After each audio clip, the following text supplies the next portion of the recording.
edition of Fox Sports. We are Blackmore. We are Kansas City.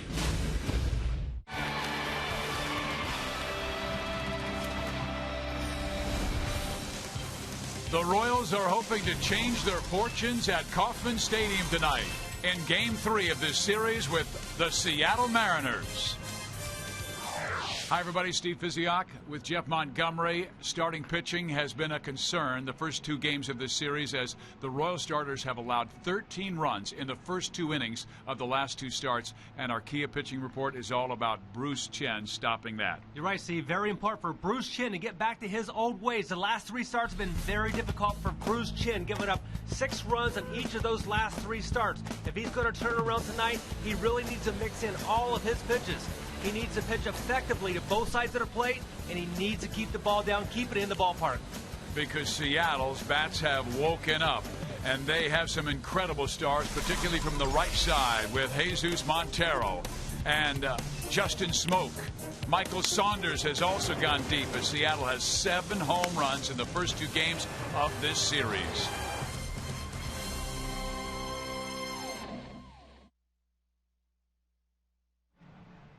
All right.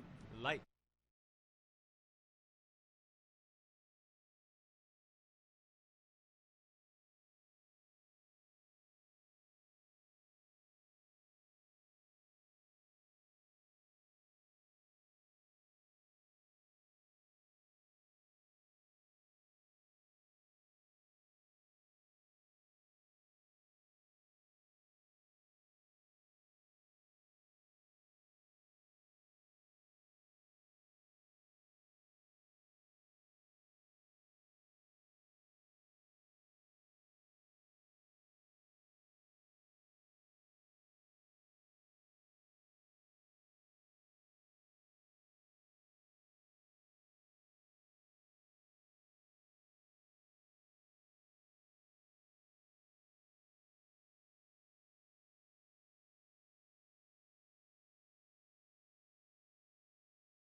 Royals baseball is brought to you by the Missouri Lottery. When you play, students win.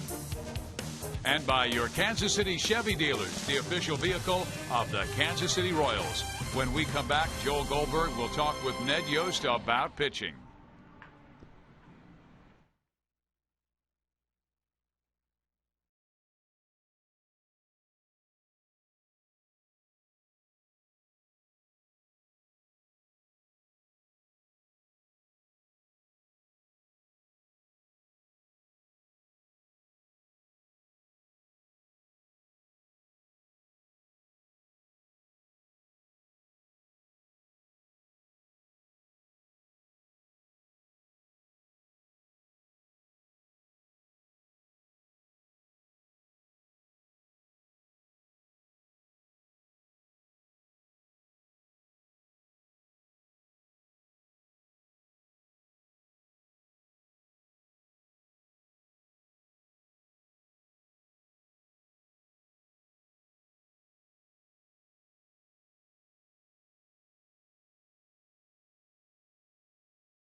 been making trips out to the mound early the last two nights. Jonathan Sanchez and Ryan Verdugo, a total of just 3 innings for those two starters Monday and Tuesday. Joel Goldberg back at Kauffman Stadium. Bruce Chen is on the hill. He has struggled this month, too. 6 runs in each of his 3 outings. So the question to Ned Yost is, what do the Royals need from Bruce? He needs to pitch better. That's what he needs to do. I mean, I can come up with, all the stock, and he needs to pitch better. He needs to command the ball like he's capable of doing, keep the ball down, change speeds. He needs to establish his fastball.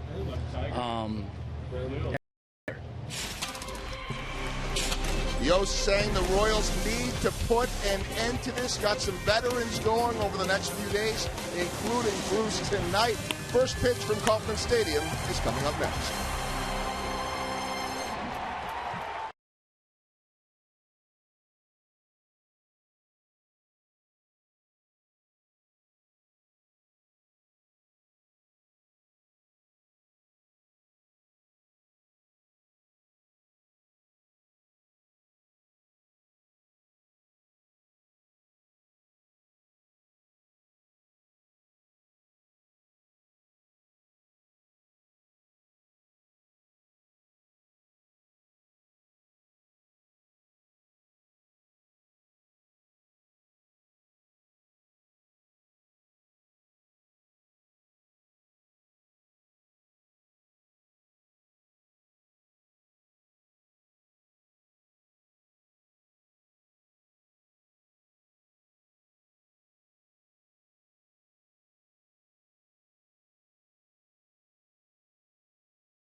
Game is brought to you in high definition by Time Warner Cable, the official TV, internet, and home phone provider of the Kansas City Royals.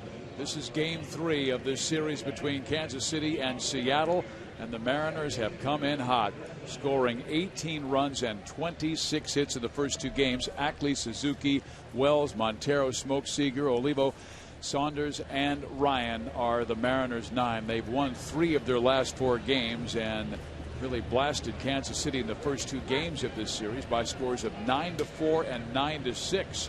Bruce Chen is on the hill for Kansas City, and the veteran wants to stop the starting pitching struggles right now.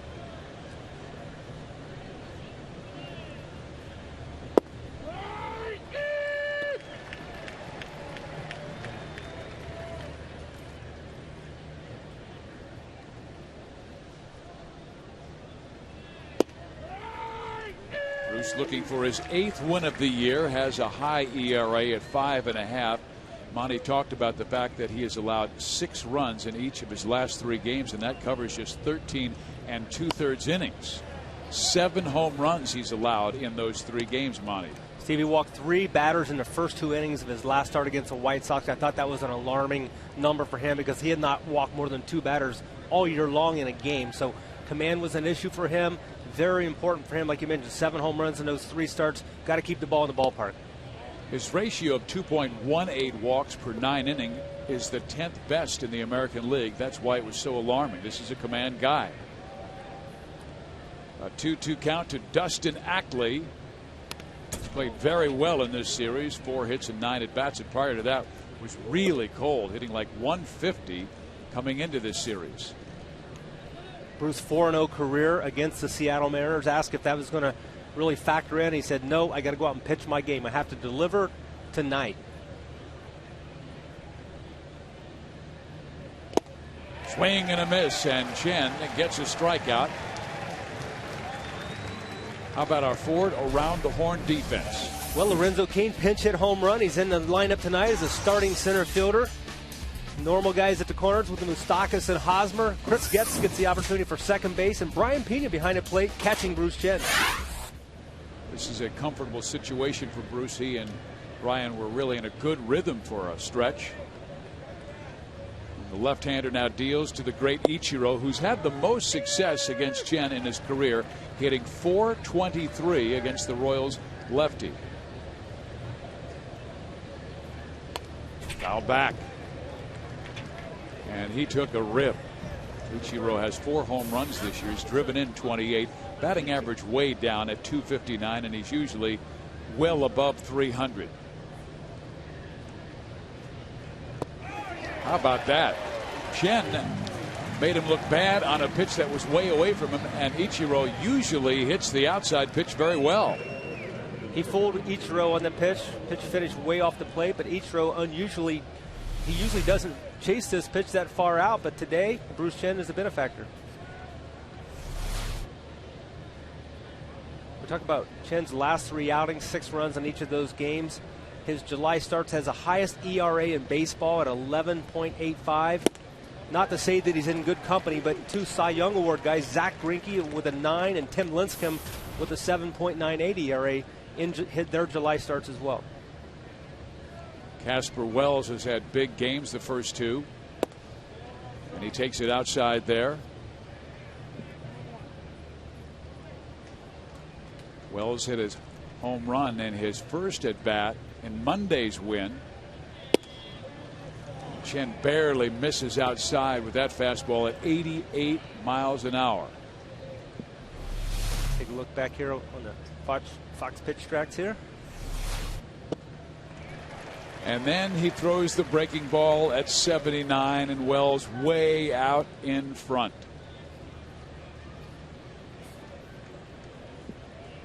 Verdugo got the first 2 outs yesterday and then gave up 3 runs.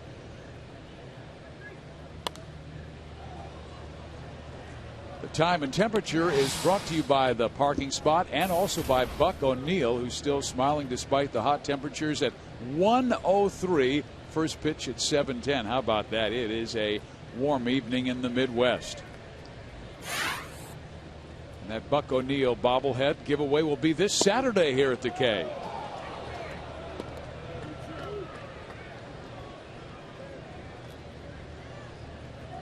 The count is full 3-2. That's twice that Chen has had close pitches go the hitter's way. Wells barely stays in 10 at bats in this series, including the 2-run home run and a triple. Beg your pardon, it was a 3-run home run in the first on Monday, and then a 2-run triple in the second inning. He had the home run, the triple out of the way in the first 2 innings of his cycle, but did not get a hit the rest of the way on Monday. And he will not get a hit in the first inning as Chen strikes out the side, getting Ackley, Ichiro, and Wells in the first.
The Royals, Fox Sports, and the state of Missouri are teaming up to help you stop smoking now. The state of Missouri Tobacco Quit line. Call 1-800-QUIT-NOW. Steve Physiak, Jeff Montgomery, Joel Goldberg with you. Here's a look at the Kansas City starting lineup. Alex Gordon with a 7-game hit streak going, hitting .467 in that time.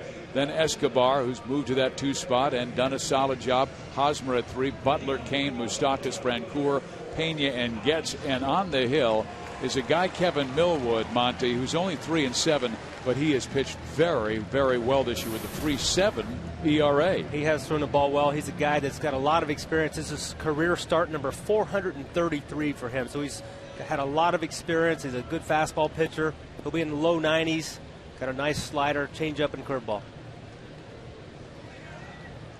Righty on the mound, hot hitter at the plate, batting from the left side, and Alex Gordon, and he takes strike 1.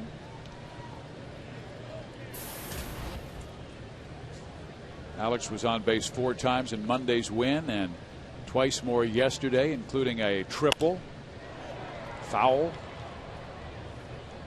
Millwood will throw strikes. He's walked 37 this year in 97 innings, but he's one of those pitchers, a veteran. He usually works around the tough guys in the order. Usually the 3-4 guys get more walks than anybody else by design.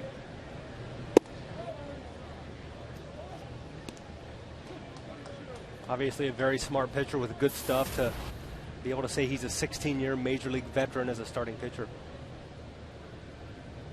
37 years old, from Bessemer City, North Carolina. Population just over 5,000. And obviously Kevin was the star, not just in baseball but in football, basketball. Was the Braves' 11th round pick in 1993 out of high school, and they weren't sure what position he'd play, either a pitcher or a third baseman, but with his arm they put him on the mound. Gordon pulls it. Ackley has it, throws him out, 1 down. How about the Mariners' horde around the horn defense? Lineup the Royals have seen the last 3 nights here. Very familiar guys in here. Justin Smoke, first base, swing a hot bat against the Royals. Millwood on the hill, and Jesus Montero back behind the plate tonight. Seattle has the fewest errors in the American League with just 35. Ackley only has 2. Ryan, the shortstop, only has 2. And the corners, Smoke with a pair, and Seager at third base with 7.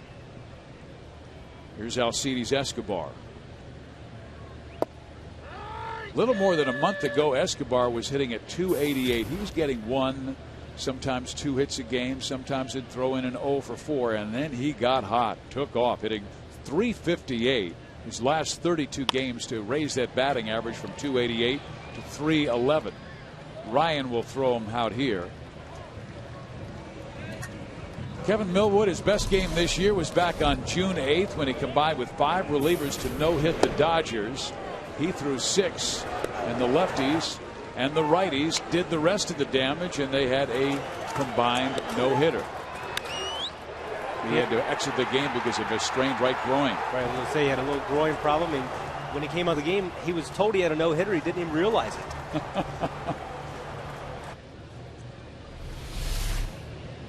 The veterans usually say they start thinking about it when it gets to the 8th inning.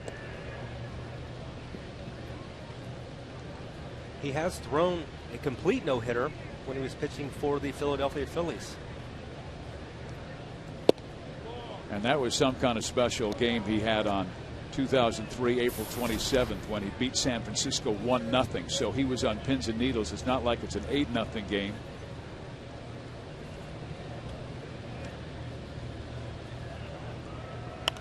Hosmer got that one on the hands and fouls it back our way.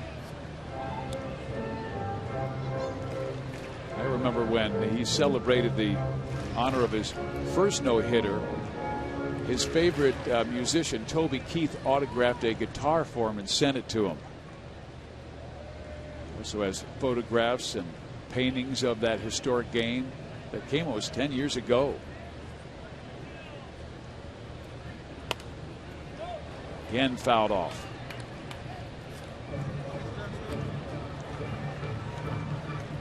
Hosmer with just 6 hits in his last 40 at-bats. But after the Royals sat him down on Sunday and he had a side session with Kevin Seitzer, seems like his swings have been better. Been taking more pitchers' pitches. Pulls this one foul. You're right. He appears to be inching closer to where he needs to be. He still kind of falls out of that routine occasionally, but it's good to see him taking more consistent, good swings at the plate. This game is so mental.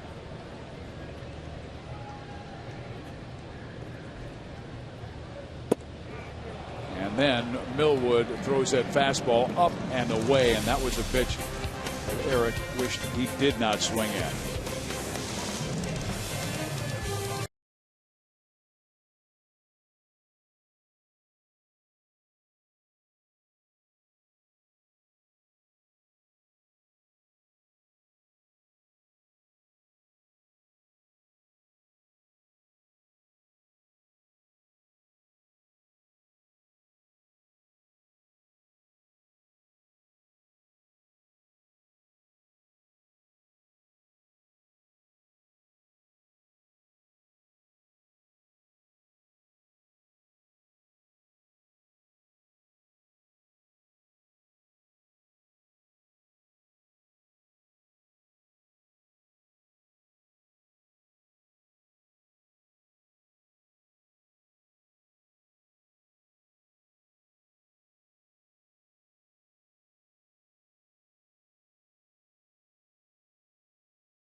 Fans come out on Thursday home games to support Jeff Francoeur in his fan seating section. $21 get you a seat in the right field cheering section, a limited edition Frenchie Quarter t-shirt, and Mardi Gras beads. The next Frenchie Quarter is tomorrow at 1, so get your tickets now at Royals.com/Frenchie. And Jeff would be delighted to find out that the media dining tonight was Cajun, and you'll find that kind of dish in the Frenchie Quarter in New Orleans.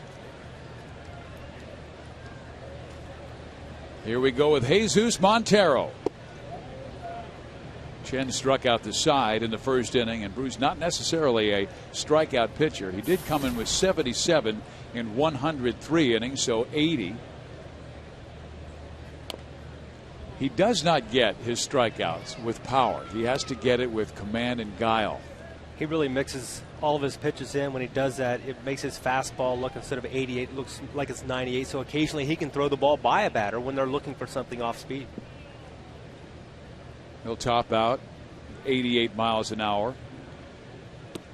How about that? Montero waves at a pitch that looked good and then just fell down and out of the strike zone.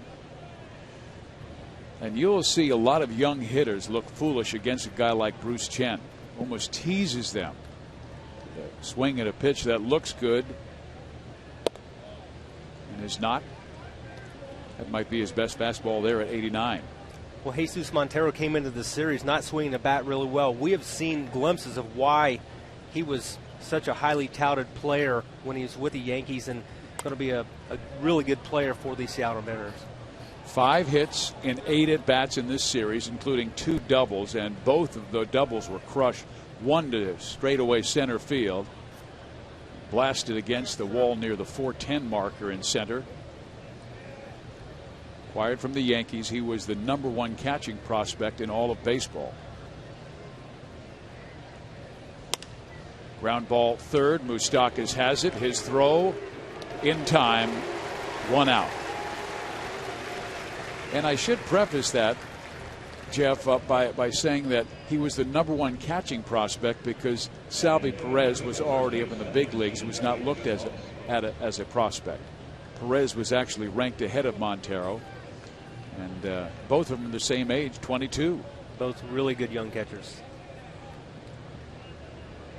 Salvi called up at the age of 21, and Montero did get a cup of coffee with the New York Yankees last year and hit 4 home runs, but they expected him to start the year in the minor leagues with the Yankees when the listings came out by Baseball America. Here is Justin Smoke, and he hits one to third, and Moustakas will gun him down. 2 outs.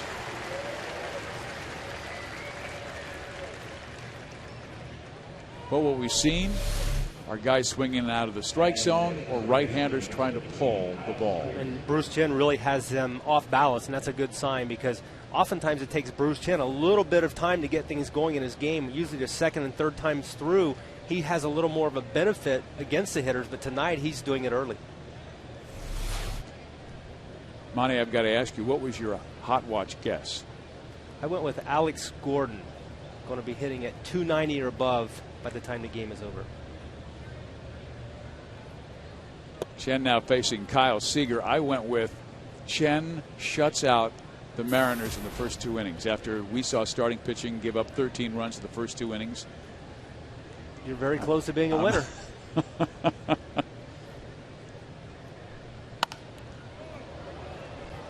Into the corner and gone. I'm also very close to being a loser. And you're biting your lip right now. 1-0 Seattle.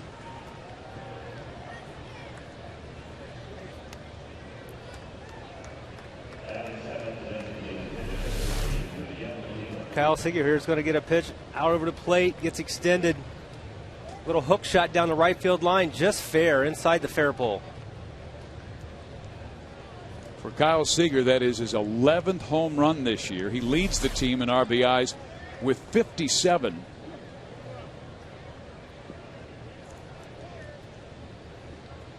Miguel Oliva at the plate, and he takes one that misses outside. Royals came in at 38 and 51. The Mariners at 39 and 53. Chen has now allowed 18 home runs this year, but that was only the 4th to a left-handed batter.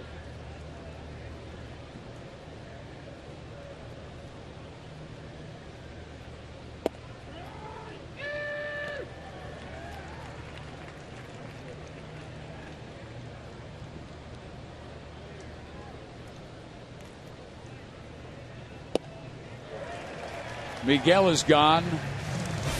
So are the Mariners, but a home run by Seager makes it 1-0.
Susan Mayberry is sitting in the Buck O'Neill Legacy Suite. She is a health and physical education teacher at Baser Linwood High School. In addition, she is also the head coach for the girls softball team. The team is active in volunteering for charity work, and the goal is to instill the idea of sports being a great avenue for learning life's lessons. Not only does Susan's team excel in the classroom with an overall GPA the past 2 years of 3.7, but on the field as well, winning the Kansas Class 4A state championship last year. How about that? Way to go, Susan. Billy Butler will lead things off against Kevin Millwood. 17 home runs this year. He crushed one on Monday that went 422 feet that slammed off the Royals Hall of Fame.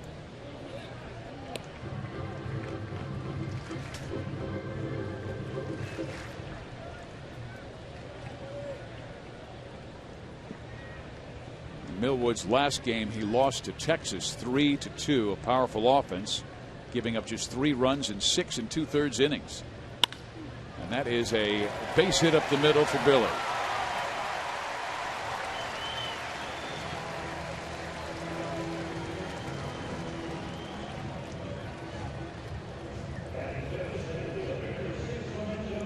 Just a reminder, fans, as you enjoy a cold one tonight, look forward to Miller time later in the game. Brought to you by Miller Lite. Lorenzo Cain is 7 for 15 since coming off the disabled list. At the beginning of this homestand, both he and Chris Getz were activated from the DL. It strengthened the offense. Billy Butler is at first base, and Cain, who blasted his first home run of the year last night over the left field wall, steps up against Millwood. Kevin hasn't given up that many home runs this year, just 5 to Chen's 18. Lorenzo Cain's home run yesterday allowed the Royals to score at least 6 runs, and 4 times this month in July they've scored 6 runs or more and lost the game. So it's really shows how bad the pitching has been, especially starting pitching early in games. Only 4 quality starts the last 17 games for Kansas City. And Ned Yost, he will start Will Smith tomorrow. He's been called up. He's in uniform, not available obviously this evening, and they'll have to make a roster move before tomorrow's game. Cain sends it out of play right side, so they will push back Hochevar and Mendoza to Friday and Saturday, and then go with Everett Tiford against Minnesota on Sunday.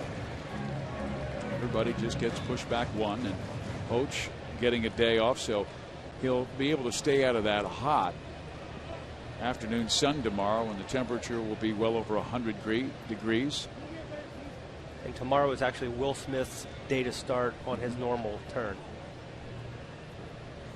And he had pitched very well down at Omaha. The Storm Chasers in first place in the PCL in their division. And Smith had been their best pitcher the last 3 weeks of the season.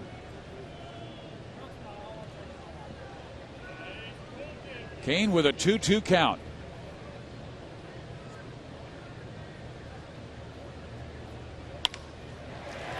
That's a base hit. Butler better hurry up. Ichiro has a good arm, but Billy had to read it and freeze because he wasn't sure if Ackley would reach it, and then hustled to second base. So Kansas City has 2 on with nobody out. Let's see Lorenzo Cain go the other way with this pitch. Billy Butler really had to freeze. Not sure if Ackley was going to be able to glove the ball there, heading back to first. Now he's got to change gears and make it into second easily. And with Ichiro's arm, which has always been one of the best in the game and very accurate, don't want to get forced at second base. Here's Mike Moustakas.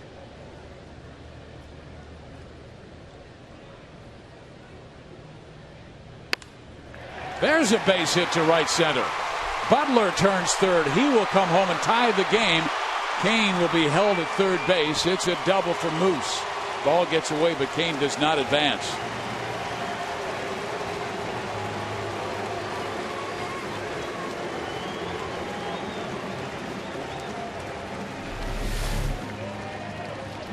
We'll see Mike Moustakas take advantage of the Kevin Millwood fastball that gets up in the strike zone, actually probably above the strike zone, but he gets extended. Ichiro comes up. I'm not sure that he made the throw into the cutoff man where he wanted to be, but playing it safe, keeping Lorenzo Cain at third base.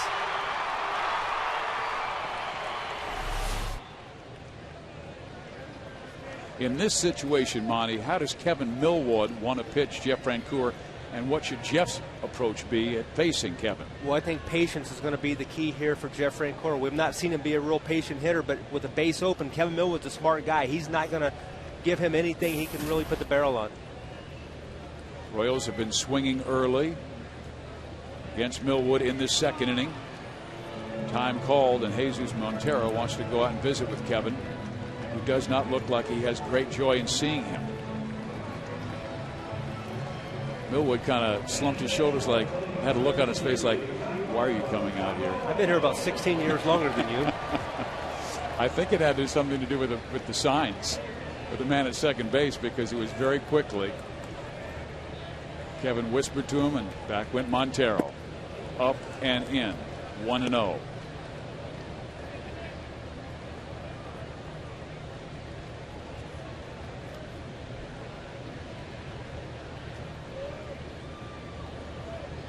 Jeff 1 for 7 in this series. He was also hit by a pitch, and then he cracks that one on the line.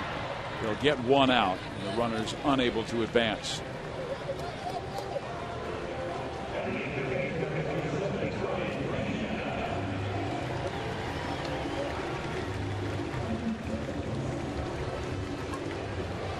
Montero comes out to visit again on how they want to pitch Pena. They've got a switch hitter here, batting from the left side, and Chris Getz, a left-hander, on deck.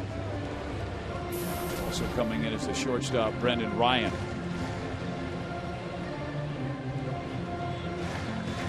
Kevin Millwood knows with the number 8 batter at the plate, base open at first, got a chance maybe to turn a double play and get out of this inning with only 1 run damage. So he's going to, I assume, going to be very careful here the way he approaches Brian Pena.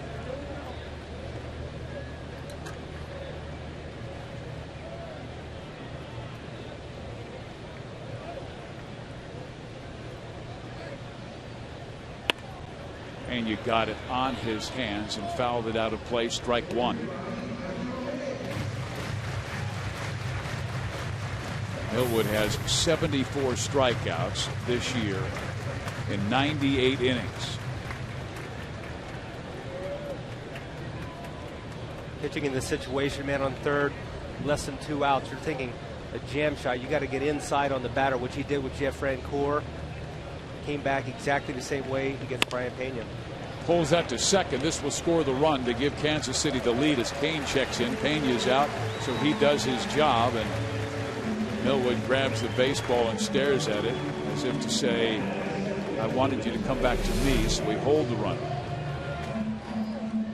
Brian Pena, very nice job plating a run here.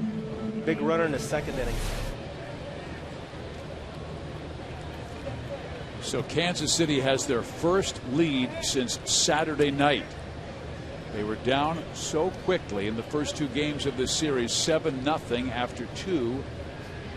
Here's Getz with a bunt, and it's a dandy, and it's a 3-1 game.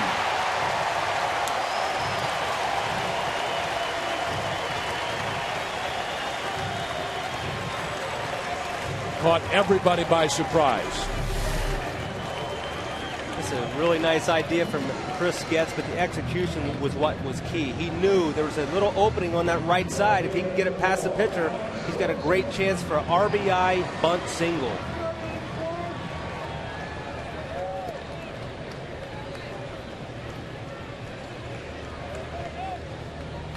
Look at Kevin Seitzer's reaction. You know, when he walked to the plate, you could see Getsy's eyes flash to first. He was just checking to see where Smoke was, and he was back. Very smart player, and he makes it 3-1 Kansas City in the second.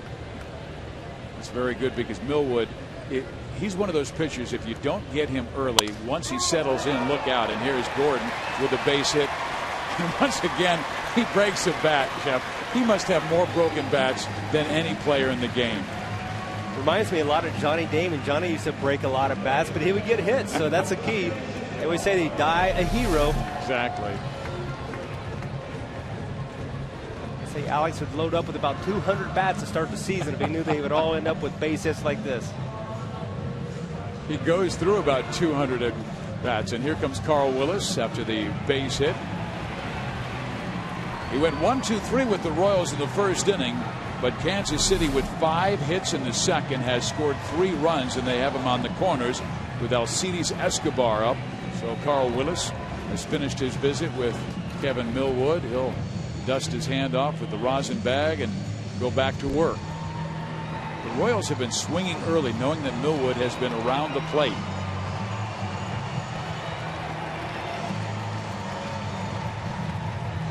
Yeah, the Royals at bats have been very well executed. Seems like they have a really good plan going to the plate.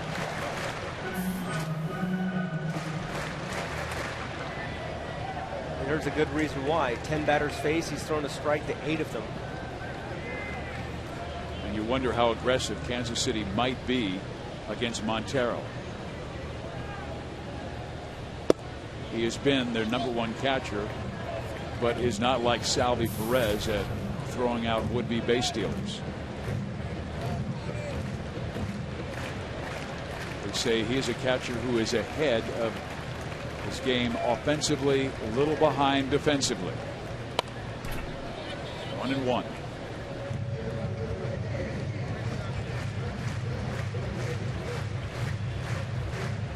Jesus Montero coming over from the New York Yankees in the Michael Pineda deal during spring training.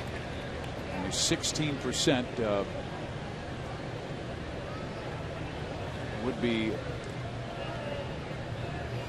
stolen base artists have been thrown out.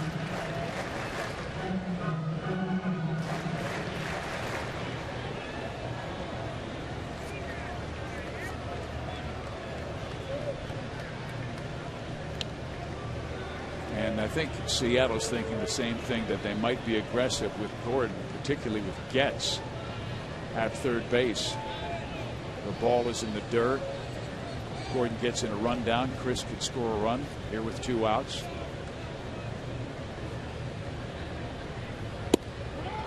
Gets a strike across. It's 1-2. And the Royals have been very aggressive on the base paths, even though they have been playing from behind these last 2 games.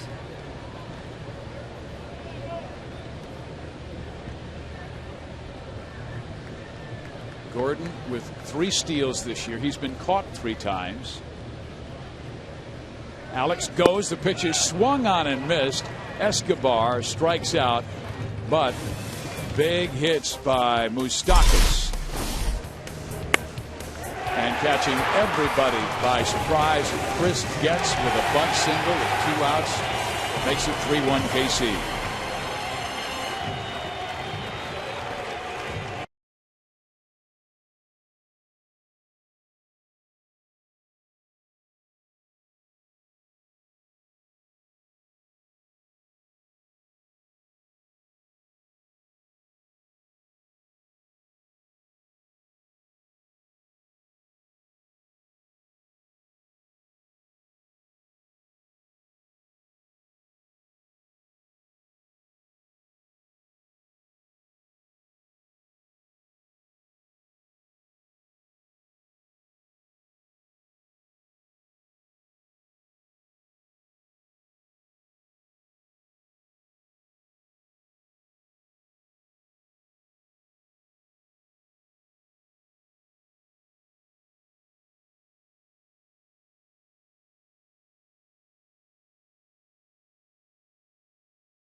NightlifeKC.com lounge. Located on the Budweiser patio, tickets are just $30, which gets you in the door. 2 beverage vouchers, a private DJ, plush seating, and much more. Come enjoy this unique atmosphere in an exclusive outdoor lounge. Go to Royals.com/NightlifeKC for tickets. We head to the 3rd inning of play. Michael Saunders is the batter. Will be followed by Brendan Ryan. And then back to the top of the order in Dustin Ackley. Chen has made only one mistake, and that was a pitch to Kyle Seager, who knocked it out. Other than that, I mean, he was brilliant, striking out 4, getting Montero and Smoke to roll over to third base.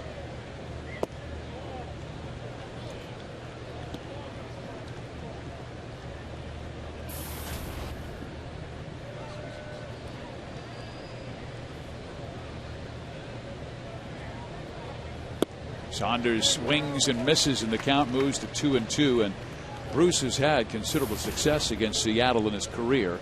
4-0 with a 2.7 ERA, and his lone major league save was a few years ago when he came on in the 9th inning to get Ichiro out. There's a ground ball struck to second base. Getz throws out Saunders, 1 down. How about that one save in the career? They needed to get a key out in the 9th inning against a lefty, and Chen got him on a pop-up. Alberto Callaspo with the catch, and Chen's only big league save. You know a little bit about that. Well, would Chen be considered a converted starter to a closer then? A la Dennis Eckersley? High fly ball left field. He'd have to do a little more work to catch up with Mr. Eck. Let's go to Joe Goldberg. Well, I remember that day, too, Fizz, when he got the save, because the next day somebody had taped up on his locker a list, the all-time saves list of Panamanian closers, and it had Mariano Rivera on top and Bruce Chen with 1 at the bottom. How cruel this game can be. Well, we will say this, that Bruce's 67 wins tie him with Juan Berenguer for 2nd all-time among Panamanian-born players. Mariano Rivera, of course, is first with 76. So he's creeping up on one of the great pitchers of all time, a certain Hall of Famer as far as wins go, but still plenty behind in the save department. I remember an old friend of mine, Dwayne Kuiper, who's now a broadcaster for the San Francisco Giants. He hit 1 home run in his big league career in several thousand at bats, and he would constantly run into fans who would say, "Hey, Kuiper, you only hit 1 home run in your whole life," and Kuiper would yell back, "One more than you." Well, we were watching the highlights of the Kevin Millwood combined no-hitter with those 5 relief pitchers from the Mariners earlier this year against the Dodgers, and I was thinking that would have been great to be a relief pitcher, part of a no-hitter, because I got to believe something goes to Cooperstown commemorating the no-hitter. You would have your name on that combined no-hitter as a relief pitcher. What's the closest you've come? I mean, as a high school player, did you have a no-hitter? I did have a high school, no, actually American Legion no-hitter. Okay. 1 no-hitter in my career, I guess. Nervous in the 9th? We only went 7, so it has Nervous in the 7th? Has a little footnote there. Doesn't matter. I'm sure I was.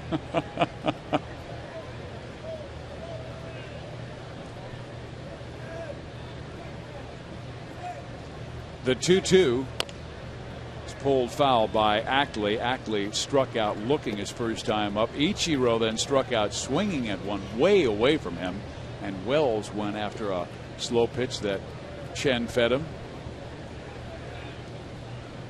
If you can throw the ball where you want to, you can be successful in this game. I used to marvel at the way Jamie Moyer would throw 80, 81, 82 mile-an-hour cut fastballs, and just made it so difficult for the batter to get the sweet part of the bat in the baseball. Seems like lefties have the ability to do that, especially when they throw that cutter. I remember former Royals pitcher Charlie Lebrand had that same ability. Didn't throw hard, but he broke a lot of bats. Got a lot of guys out, and of course Charlie, very important part of the Royals rotation in '85 when the team won that world championship. They had soft tosser like Charlie, and then the flamethrowers like Danny Jackson and Gooby and Saberhagen.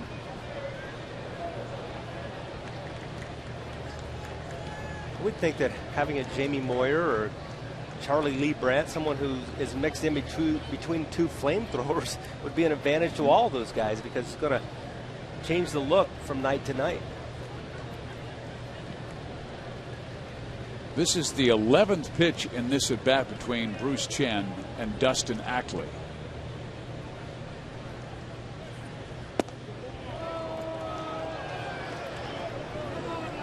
Saw something a little different there from Bruce Chen. He had almost like a little frozen moment in his delivery.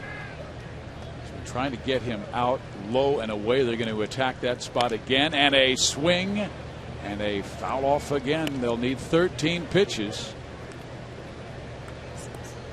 Take a look back at the pitch I was talking about, where he came to a pause in the middle of his windup before delivering the ball to Ackley. We've seen Luke Hochever go the other direction, where he speeds it up. Popped him up left side. Is there room for Pena? Yes, there is. Chen, after a 13-pitch duel with Dustin Ackley, finally gets the third out. I don't know why.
And fans, guess what's coming your way Saturday? Come celebrate with the Royals as we pay tribute to the Negro Leagues. The first 20,000 fans will receive a Buck O'Neil bobblehead courtesy of Hy-Vee. Both teams will be wearing Negro Leagues jerseys, and there will be festivities throughout the game. The Royals will host the Minnesota Twins, so go to Royals.com or call 1-800-6-ROYALS for tickets. And by the way, fans, if you haven't been, you've got to get to the Negro Leagues Museum. It is absolutely gorgeous. And you will be there for hours. Just taking a look at some of the stars from years past. Satchel Paige, Josh Gibson. Satchel, of course, played for the Monarchs, and so did Jackie Robinson. Popped up left side by Eric Hosmer. One out.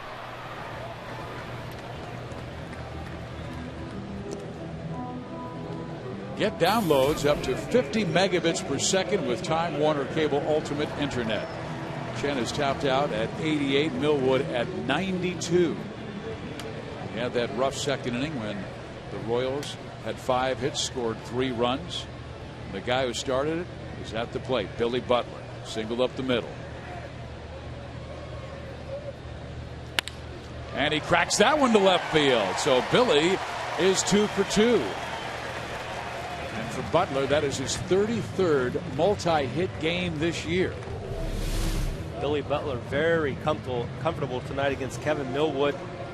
Stays back nice. Gets pitched right in the middle part of the plate. Hard line drive to left field. Batting average continues to climb near 300.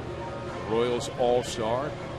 getting it going again as he has 4 hits in this series, including the home run.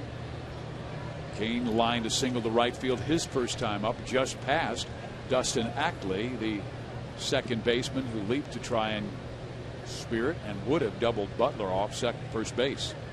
Could have been a different inning. Ichiro will get there. Butler tags but does not go. Kansas City really swinging early on Kevin Millwood.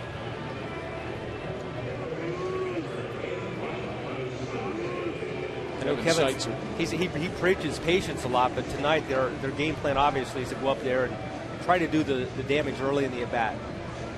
They get together and have the hitters meetings before every single game, and obviously a longer meeting before every single series, just pointing out what they want to do with every single pitcher.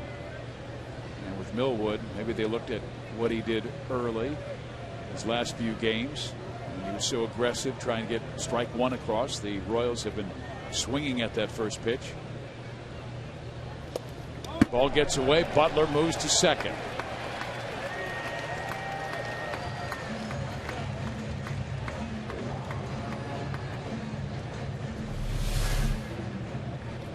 Jesus Montero really no chance on this ball. Ball went right over Mike Moustakas' left foot on its way back to the screen.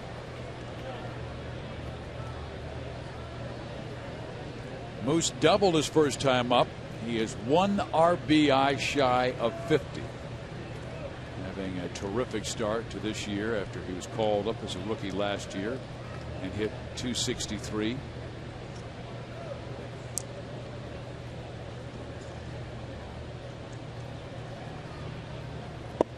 Finished with 5 home runs and 30 RBIs and 338 at bats. And this year Moose has 321. Tonight, game number 90. 100 RBIs would be conceivable if some guys get on base ahead of him. That's one thing that's presented itself much more as of late. Guys getting in more RBI situations, guys swinging the bat a little bit better.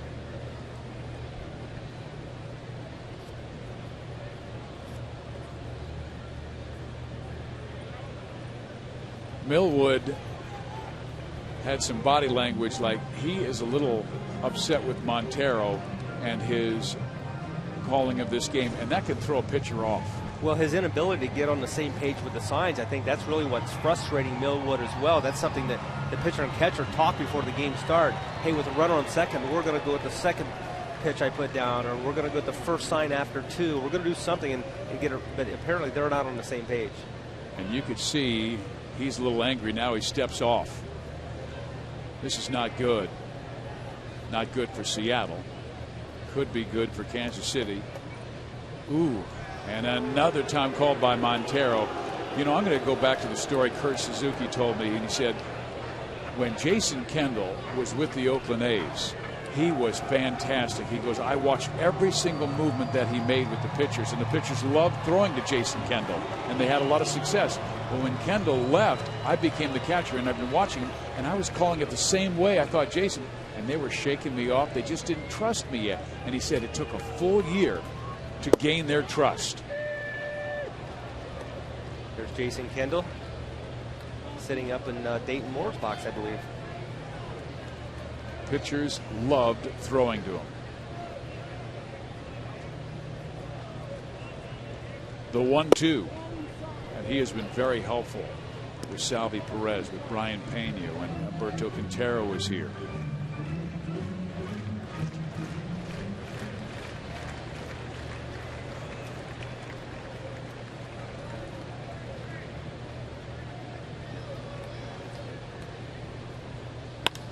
Moose skies it in the air to center field. Saunders makes the catch. The inning is over. Millwood a little steamed as he comes off the mound at his young catcher Montero.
Kevin Millwood taking a seat in the Mariners dugout. The pitching coaches came over and visited with him because he and Montero were not on the same page, and there's Carl Willis talking to him.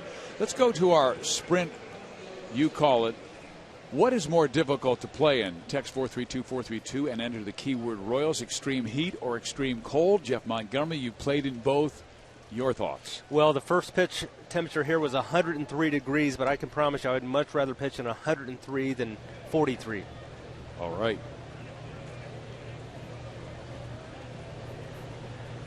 Is it because the way you grip the baseball? Yeah, just better feel. And if you look at the Seattle Mariners, they play a lot of their games in temperatures in Seattle that the temperatures cooler. And look at their batting average on the road versus their batting average at home. It's a dramatic difference, about 100 points difference in their batting average. So even the hitters like it better when it's hot. Ichiro grew up in Japan, great star. Still makes his home in Kobe, Japan. Has a place in Seattle as well. He comes up here in the fourth inning. 2,526 hits in his great career. Hall of Famer? Not in my book yet. Okay. Why is that? I don't think he's done enough in the United States to be a Hall of Famer. He tries to bunt his way on, but bunts it foul, and the count is full 3-2. And here is a guy who has a major league career average of 326. Over 2,500 hits. And let's see, he has all but last year. He had 200 hits in every single season until last year when he had 184. Fouls that one off of his ankle. Now, if there were a Hall of Fame for combined playing career, absolutely, no doubter. 3,800 hits, 3,804 if you combine the totals that he had in Japan before moving to the States and when he got here. Wow. Rookie of the Year and MVP the same season. That was the year Seattle won 116 games. There's no doubt he's the type player that people will come out just to see him play. And did they ever that year? And I remember when he went to his first spring training, and I think he hit 280, and the scouts were saying he'll never be able to hit in the major leagues. And that very first year, he said, oh, yeah? Well, he hit 350, scored 127 runs, and had 242 hits. It was sensational. Trying to work Chen here, and Bruce had to throw 13 pitches to get Ackley out for the final out of the third inning. Now a long duel with Ichiro, and the next pitch by Chen will be his 60th, and he's just started the fourth inning.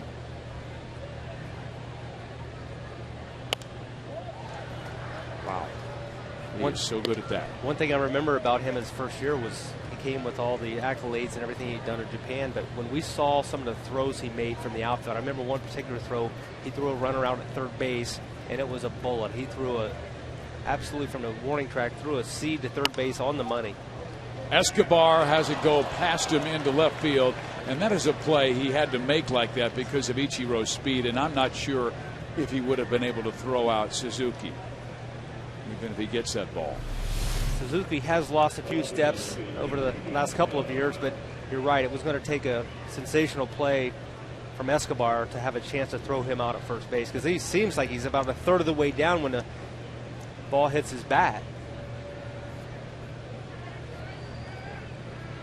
The result is a base hit, and that is the right scorekeeping. And here is Casper Wells, who struck out swinging his first time up. Hit well, deep left field, and that one ties the game at 3.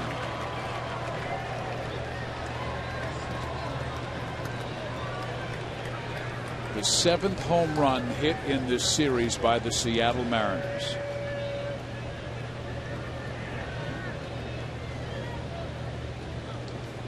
Five RBIs in game 1, now 7 for the series. Casper Wells gets extended, ball in the middle part of the plate. Home run of the 2-run variety. And now it's home run number 9 against Bruce Chen in his last 4 starts. All 6 runs he gave up in his last start came by way of the big fly. Frenchie getting way over there to make a nice running catch for the first out of the 4th inning.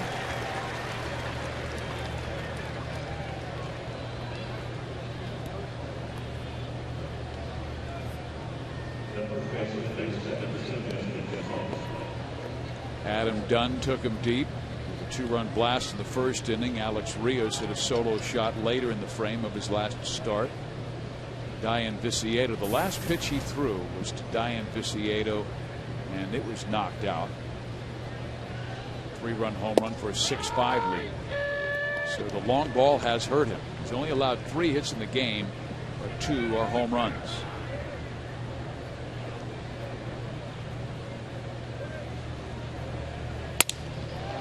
Breaks his bat. Moustakas has it. 2 outs.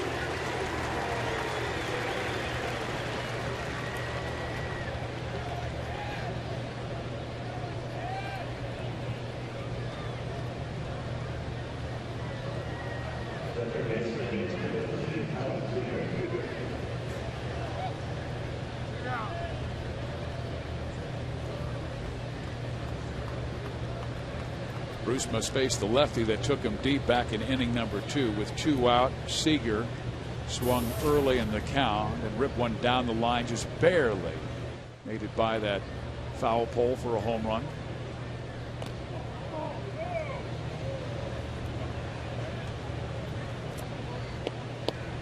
Even though Chen takes so much off his pitches, he'll throw a change up and a change off the change and a change off the change off the change.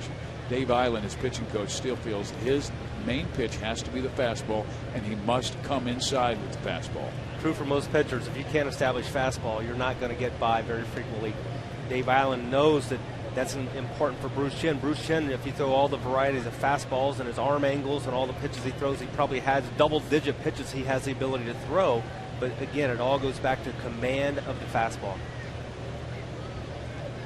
Unless he can come inside, and he's coming in here, almost hit him. But that pitch will open up the pitch away. See, drop down here on this pitch. It goes up and in on Seager.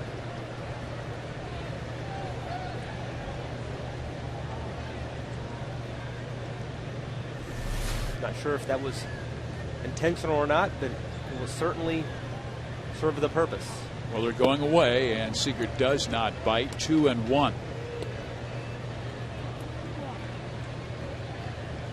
Seattle came into this series averaging less than 4 runs per game, but it blasted Kansas City for 21 runs on 29 hits and 7 home runs.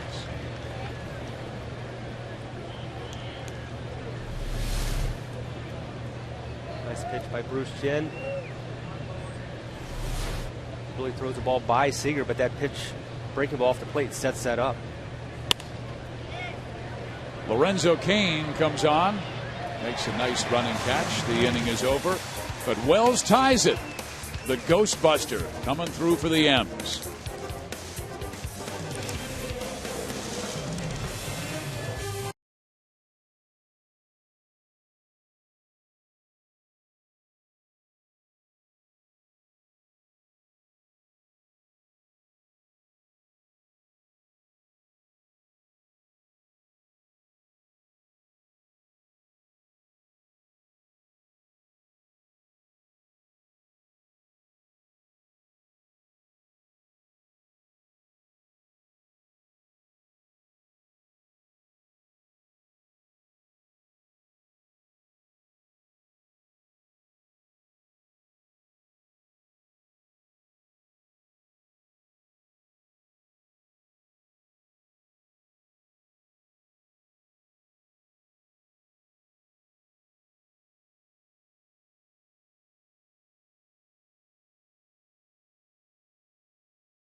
Royals baseball is brought to you by your by AT&T, the world's largest 4G network. AT&T, rethink possible. On a hot evening, that's one way to cool off. Game time temperature in the first pitch was 103 degrees, so go out and get yourself a little water from the fountains, cool off. There's your big baseball around. That'd be a great place to do a broadcast from on a day game tomorrow. Ooh. Are you intimating that that's where you want to be? It looks pretty good, doesn't it? Jeff Francoeur will lead things off, lined out his first time up. Kevin Millwood gave up 3 runs in the second, bounced back with a good third inning. Seattle has scored a run in the second and a home run by Seager and a 2-run blast by Wells in the fourth that tied it.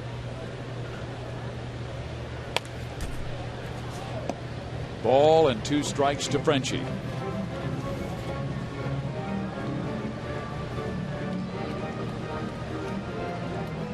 Millwood and Bruce Chen were teammates at one time with the Atlanta Braves from 1998 through 2000, and again with the Texas Rangers in 2007. Both have said the guys who were most influential were the great Braves pitcher, Mr. Smoltz, Mr. Maddox, and Mr. Glavine. And that's what you call those guys Mr. because they were tremendous leaders on that team. And everybody should sit next to them and pick their brains. Ichiro with a nice sliding catch, robbing Francoeur of a base hit. See, that's one thing that always would stand out. Guys that you come up that are established major league players. Here we're going to see Ichiro get extended a little bit. Sliding grab on Francoeur's ball. But when those players help you out, it's they establish that, I guess, that memory. Guys for me, Mark Gubazov, Brett Saberhagen, Steve Farr, guys that had been there and really help establish that confidence in you to become a solid major league player. And then once you have that opportunity, you try to give a little bit back. And that's really what Bruce Chen is able to do with these young Royals pitchers. Now, when you were young and down in that bullpen with Steve Farr, what were some of the questions you might ask him? Well, he would watch you pitch, and maybe the next day you would ask questions about a pitch. He said, hey, your stuff's a lot better than you may believe in it. You're gonna be just fine. Don't try to do too much, and you remember those things, and it really carries over. And you don't know it at the time, but like last night, Ryan Verdugo making his major league debut. After you've done it, you can look back and remember it. You would have some great words of wisdom and able to help guys out. But when you're going through it for the first time, the game is so fast, and it's hard to take it all in. And it's amazing when guys are in what they call that zone, how they say the game just slows down for you, where the ball, I remember when George Brett hit 390 to 1 year, I was visiting with him coming in from WIBW in Topeka and asked him about it, and he just said, the ball just looks bigger. I can see the seams. I know what the pitcher's throwing. He's like, really? That's what the zone's being like. And we heard Ryan Verdugo's comments after the game last night. He made a very similar comment saying the game's a lot faster here than I was experienced in the minor leagues, and that's just something you have to grow into, and experience helps. Brian Pena takes a strike. The count is full, 3-2.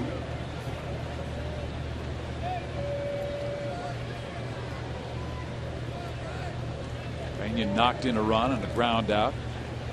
At 3-run second. And he sends this one up the middle. So Brian is on for the first time. A 1-out single.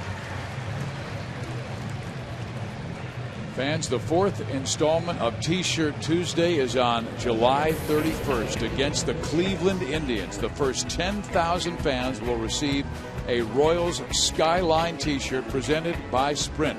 Gates open at 5:30, so get here early.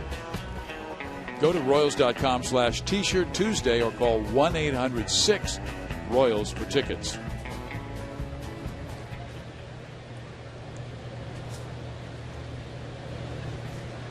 Here is Chris Getz.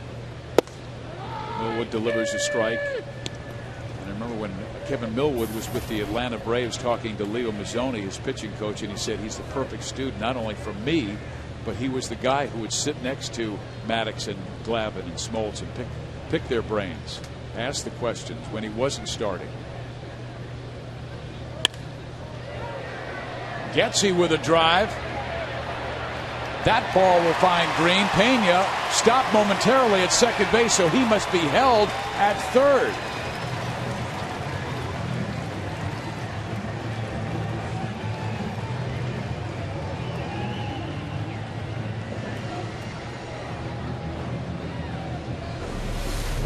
Chris Getz hits his ball very well between Saunders and Ichiro in right center field.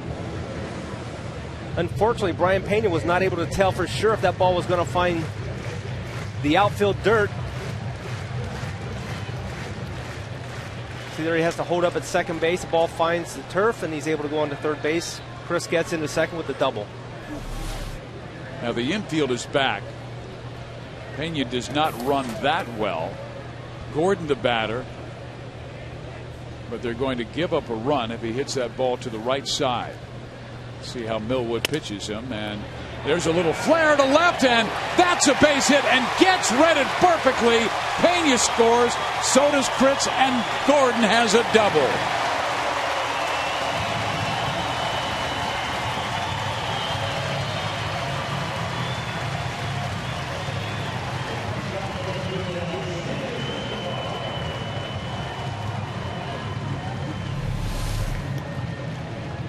Once again, first pitch swinging. Alex Gordon here takes Kevin Millwood's pitch. Nice pitch for Millwood, but Alex Gordon muscles it off for his 30th double of the season. That leads the American League, and that's a big hit, particularly after Casper Wells hit the home run to tie the game in the fourth. So Gordon with 33 RBIs this year, and he continues to see that batting average climb. That was your pick, wasn't it? That Gordon would be over 290 when the game ended. Right now at 291, so Monty's looking good.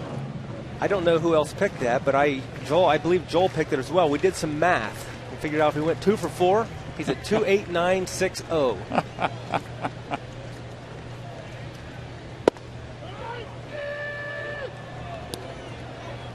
And as we take a look at our Toyota League leaders, on base percentage by American League leadoff hitters, Alex Gordon right at now at 393, and he's close to 42 since the Royals moved him back to the leadoff spot.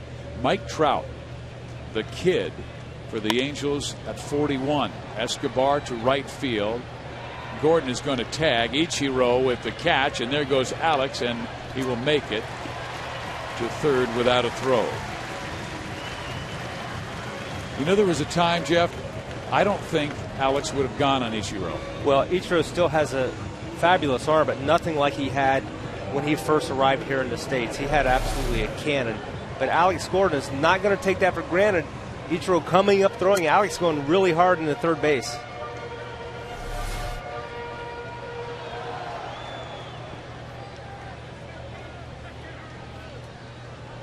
Gordo 2 for 3 in the game.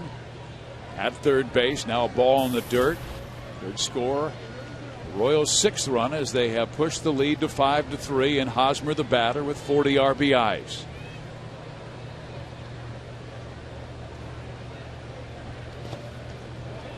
Blocked nicely by Montero, and Gordon was down the line.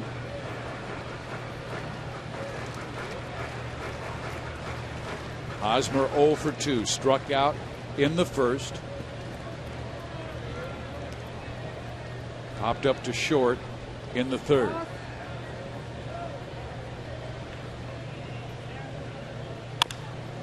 Towards left. Ryan cuts it off. Nice throw. But in the inning, Alex Gordon gets a big double to score Pena and gets in. Kansas City back in front by a pair.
Royals on top of the Mariners, 5-3. Joel Goldberg back at Kauffman Stadium, where former Royal Miguel Olivo steps in, very popular with his teammates in 2008, 2009 here in Kansas City. And what we learned about Miguel during his time here was that he's a very proud father of 6. He and his wife actually adopted a couple of kids that they had in foster care, and it was really interesting getting the update today on all those kids, because the 2 10-year-olds that they adopted, Benaya and Alice, are now 10, as Olivo is going to ground out with a strong throw to Mike Moustakas. Here's the interesting one, guys. Miguel Jr., who looks just like Miguel. We interviewed him in Oakland a couple of years ago.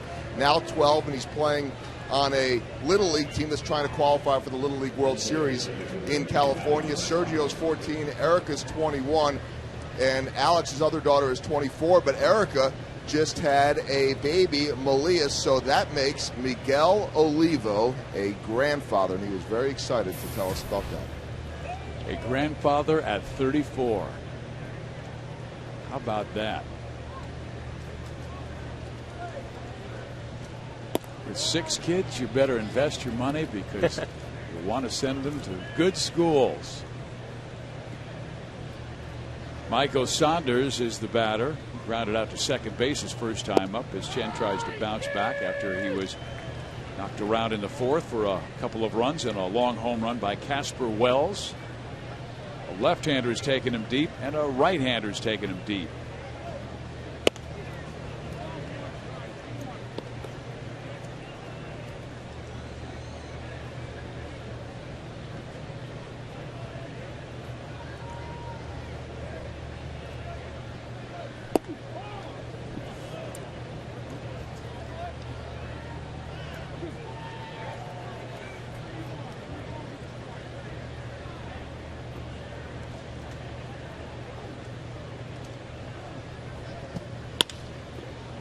Base hit just past a diving Chris Getz into right field.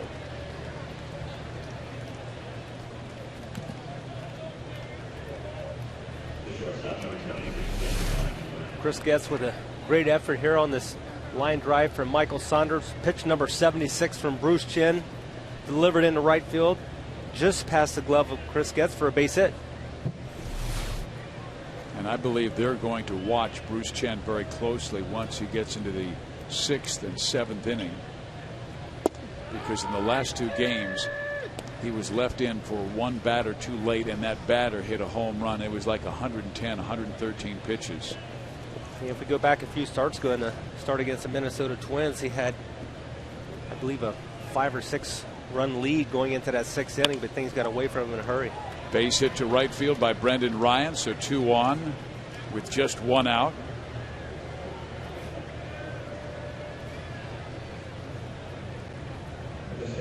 Saunders pulled the ball. Ryan went the opposite way. And Bruce does have 5 ground ball outs in this game, and he'd love to get one here. Ackley does run well. Struck out looking his first time up, and then had a long 13-pitch duel that finally resulted with Chen winning it by getting Ackley to pop up. But 78 pitches, an awful lot for not yet 5 innings. I mentioned earlier I like pitching in the heat, I like playing in the heat, but it certainly takes its toll, especially on the starting pitcher. The Royals have gone to their bullpen early and often in the first 2 games of this series. Ackley takes strike 1.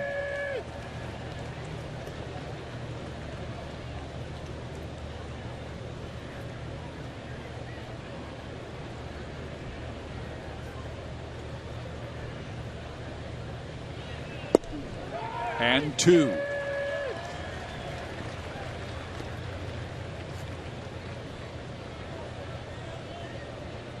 Royals do have help from the minor leagues. Francisco Bueno was called up today. Tim Collins threw 2 innings yesterday.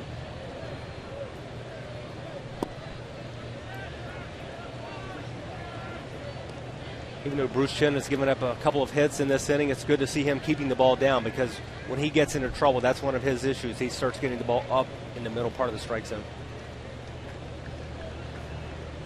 And you would think he's more of a fly ball pitcher, but trying to pitch to the situation. 2-2.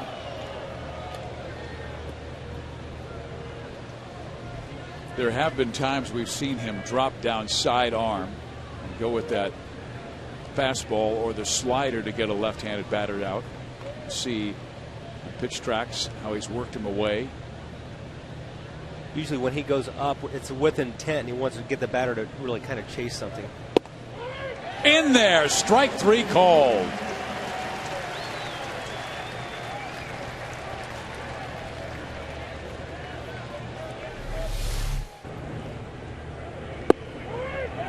There's home plate umpire Jim Joyce letting Dustin Ackley know that he felt like that ball was in the strike zone for a called third strike.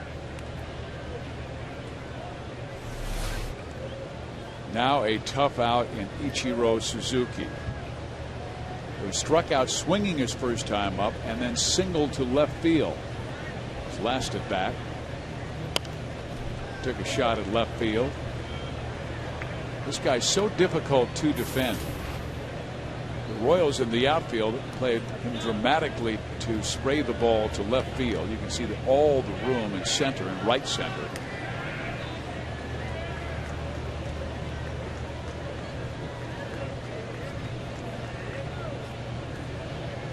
Straight up on the infield.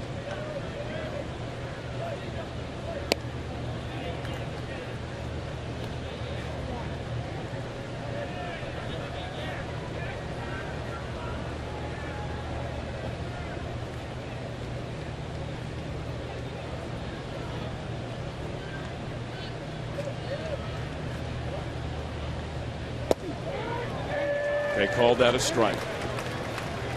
Again, Chen went with the slow breaking ball at 68 miles an hour. Goes with that drop down little sweeper.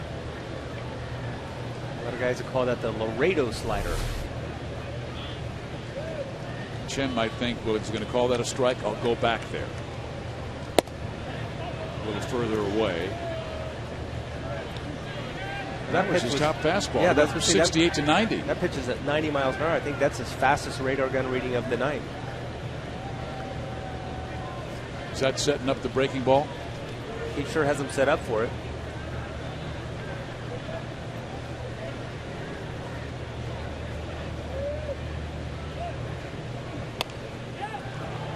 Moustakas will take care of Ichiro on a beautiful breaking ball away from the great left-handed hitter, and Kansas City holds their 2-run lead.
Buck Night has been added to the Royals calendar. Join us on Friday for Buck Night and Fireworks Friday. Hot dogs, peanuts, and soft drinks are just $1. Then stay after the game for Friday Night Fireworks, presented by Hy-Vee and Pepsi.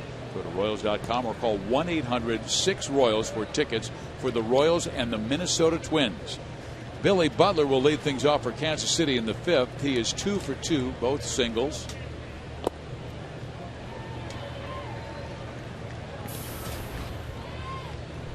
Just 2 points shy of 300.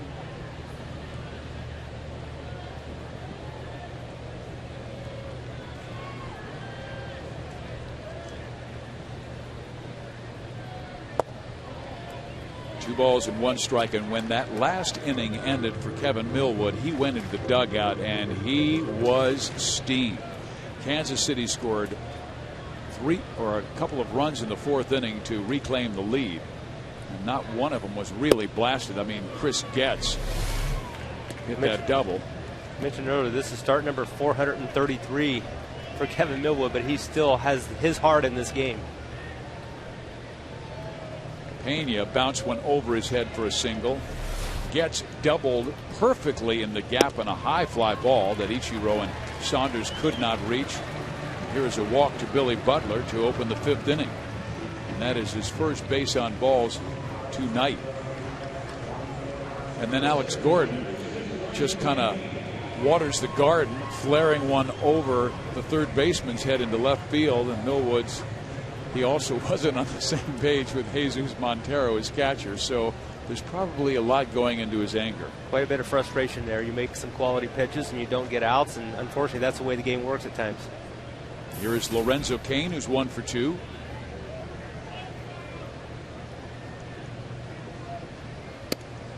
Ball 1. Millwood has thrown 68 pitches. 44 have been strikes, 24 have missed.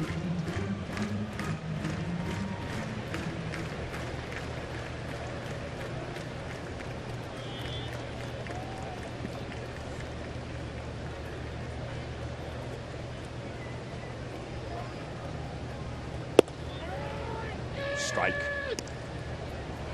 I think this is a terrific umpiring crew. Jim Joyce, Mike DeMuro, Jim Reynolds, James Hoy. Jim Joyce, one of the best umpires in the game. The crew takes a great deal of pride in their game, and they're here for 4 in extremely hot weather. Mike DeMuro is really going to have it tough tomorrow at 1 o'clock, and he'll be behind home plate and all that gear, and I'm sure Royals Fat Boys will be bringing him water between innings, keeping him fresh. Of this crew, Jim Joyce, the only umpire that was an active umpire when I was still playing, but he was one of the best umpires to have work a game. There's a drive deep to left field, and that baby's gone.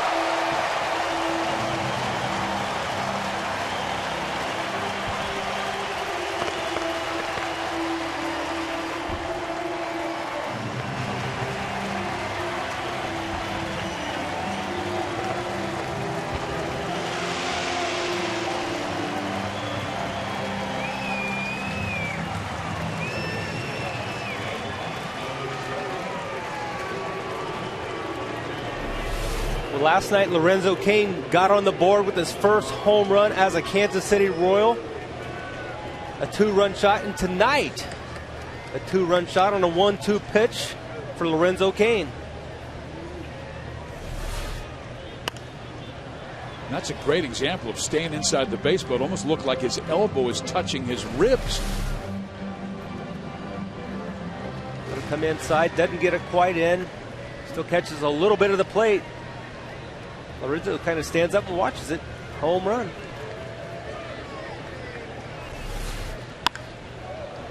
That ball ripped foul by Moustakas. Had a chance to visit with Lorenzo before the game in the clubhouse, and he said he is so delighted to be back. 78 games, and he's still a little sore, getting his game back and his timing down. He's marvelous defensively, and wow, out of the gate he's been rock solid, hitting .500 since being recalled. Moose pops it up.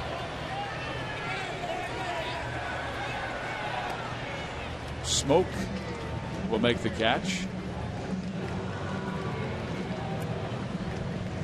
So Lorenzo goes deep in back-to-back games. And we've got our trivia question for you, brought to you by AT&T. And the question is, who are the 2 players with the most triples in the major league since 1969? Well, I wonder if one wore that number 6, same one that Kane wears. Speaking of Willie Wilson, I'm guessing that's got to be one, because remember the old ballpark when there was turf, and it was like a triples ballpark. The ball would hit the turf and it would just take off. And he was the fastest I've ever seen going first to third or home to third.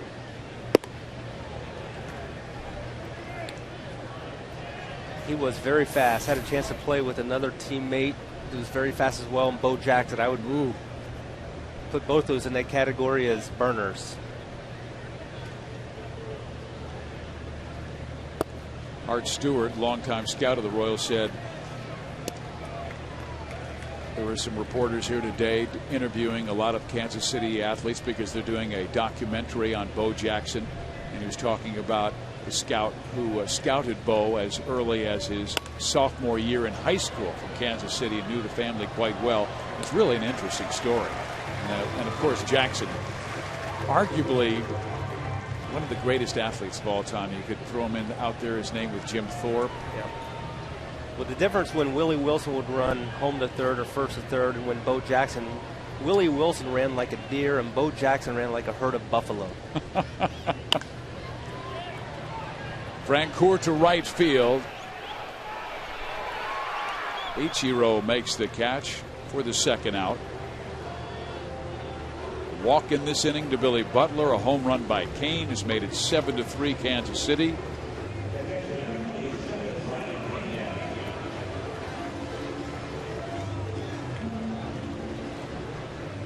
Lorenzo got an inside pitch and kept his hands inside that baseball and just turned on it down the line.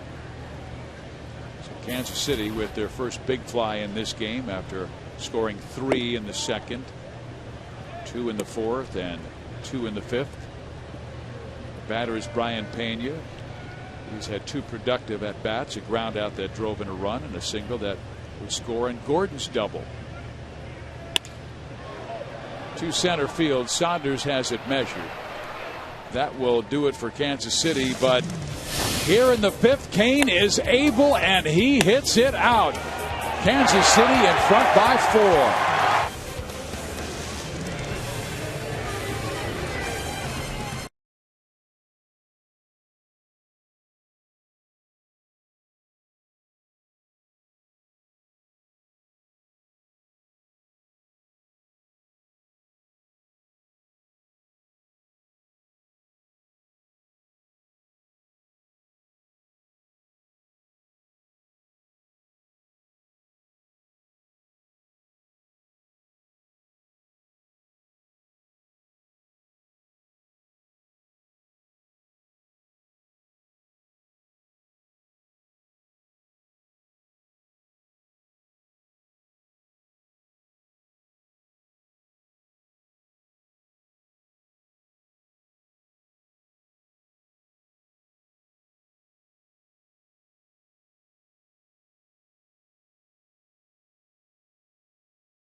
With a 7-3 lead, Steve Physiak along with Jeff Montgomery, and you talked in the open about how important this start was for Bruce, and he kind of took the responsibility on his shoulders. Yeah, this is a very important bounce-back start for Bruce Chen. Has really struggled over his last 3 starts. Tonight needs one more inning for a quality start. Exactly, and that is something that has been hard-pressed for the Royals in recent weeks, as they have just 4 quality starts their last 17 games. But the way he pitched both Ackley and Ichiro with runners in first and second in just a 2-run game in the fifth was mighty impressive. He was able to get Ackley looking on a strikeout and popped up Ichiro, and he continued to work him away, and Ichiro mistimed his swing and just flipped a pop-up to Moustakas at third. Now in the 6th inning, Casper Wells, whose power has been troubling. He has a couple of home runs in this series and has driven in 7 runs. Chen works him inside. 1 ball, 1 strike.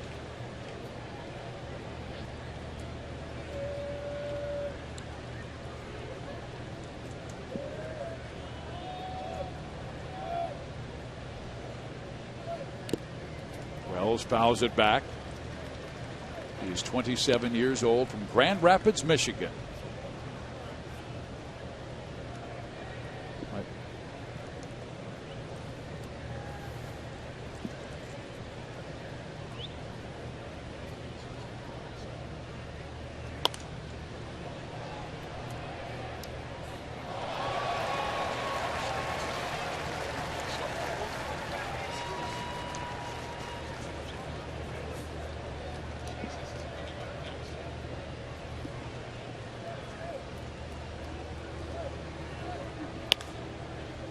Moustakas. See. Terrific play by Mike. Throw a little too high, and Eric had to leap high to keep it from going into the stands. Bruce Chen makes a nice pitch. Wells right down the line. Moustakas comes up. Didn't quite get enough on the throw. Normally his throw's more of a line drive over the diamond. This one he gets a little rainbow under it. Real nice call by Mike DeMuro at first base. Hosmer way up.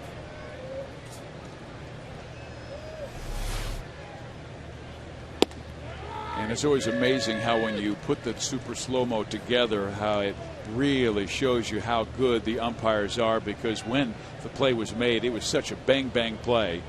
This is a terrific umpiring crew. Joyce, DeMuro, Reynolds, and Hoy. And here is Jesus Montero. Joel, what's going on with Jesus? Well, I had a chance to talk with Jesus Montero, Fizz, a little bit today. A couple of interesting things. First off, growing up, his dad provided for the family. He was a mechanic in a body shop. And now, all these years later, that has ended up being an off-season hobby. Most guys like to go to the beach or relax, maybe back in Venezuela. But Jesus likes to rebuild cars with his father. He says it helps take his mind off of baseball. The other interesting thing is, you mentioned before that he and Salvador Perez were friends growing up. Salvi told me today that they started playing Little League against each other when they were 8 years old. And I asked Jesus about that. I said, what do you remember of you and Salvador Perez at 8? And he said, we were both very fat. That kind of caught me off guard a little bit, but he said we've thinned out a little bit, and kind of cool to see both of us up here in the big leagues. Montero rolls one just past a diving Chris Getz. Getz, he has had one to his left and one to his right, just barely beyond his reach. 2-1 here in the 6th inning for Justin Smoke. Well, exactly over the bag, it looks like. Second base, Chris Getz just out of reach.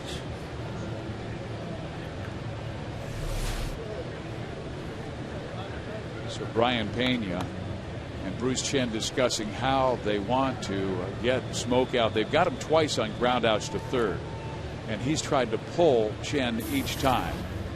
And if he does that, they could start a double play. Smoke in the first 2 games of this series has hit a home run in each of the first 2 games on long blasts to left. Chen has been able to get 2 ground balls, 2 base hits off those ground balls. As a result, we're going to see Jose Majares starting to throw in the Royals bullpen.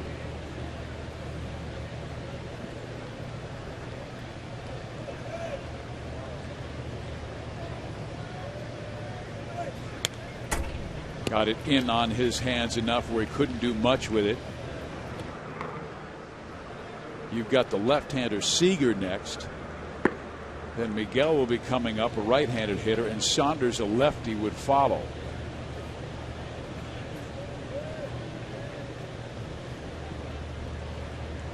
Maybe if he hits one sharply at Moose, they could get 3.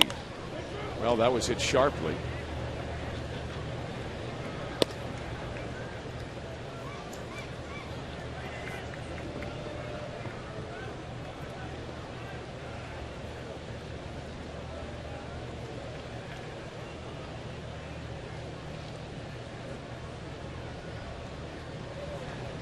Bruce's 100th pitch is on the way.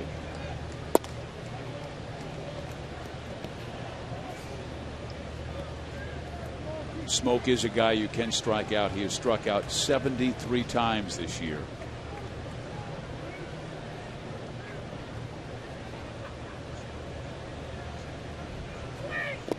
Way inside, blocked nicely by Pena.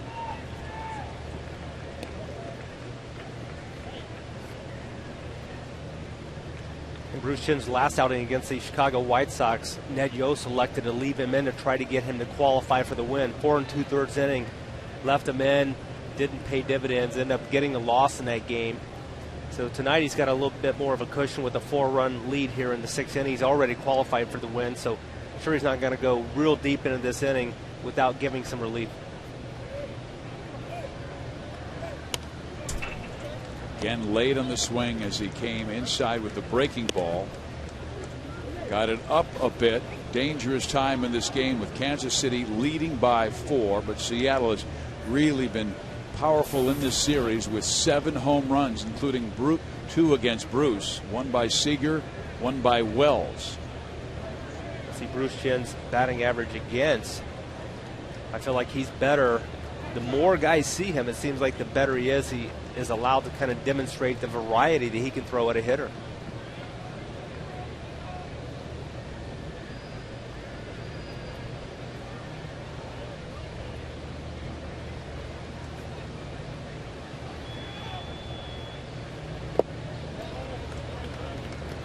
Three and two.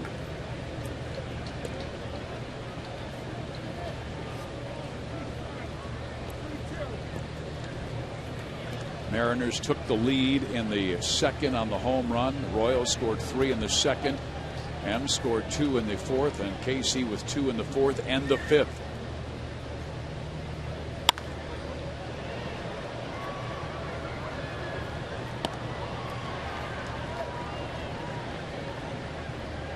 This might be his final batter. Mijares is now ready, and the left-hander is waiting in the on-deck circle.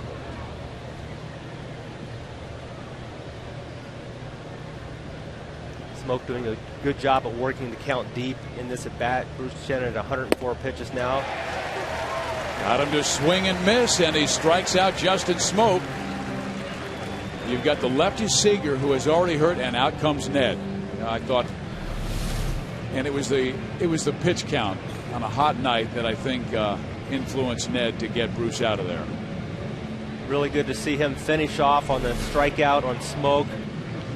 Again, going back to his last game, had a spoiler on his last batter faced. Tonight he's going to be in a good position to get a win. But he will need help from this gentleman, Jose Mijares. This is our Chevy call to the bullpen. Kansas City trying to protect a 4-run lead in the 6th.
Stakes in this game. Both were hit for home runs by Seager and Wells, but really pitched well outside of that.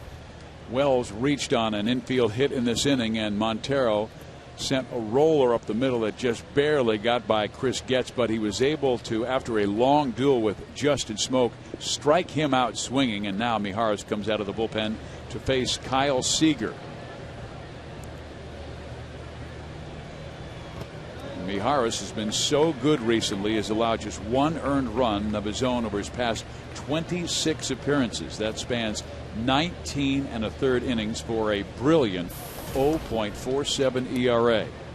And he usually comes in just to face one or two lefties. And he's done a really nice job. This is 45th game of the season for the Royals. Leads the team in appearances for the relief corps, and a 1.54 ERA to show for it. He had a very good career with the Minnesota Twins, but he was not completely healthy last year, and his ERA was up near 4.6. Signed with the Royals as a free agent on December 21st, and has been so valuable in that pen. And they have needed his veteran savvy as well, even though he's only 27. He turned 28 until October 29th.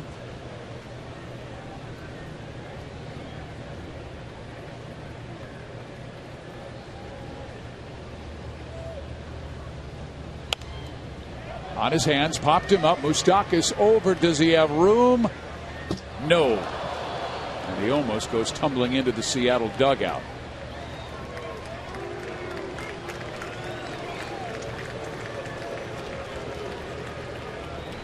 Hitters, though, that ball just kept drifting foul.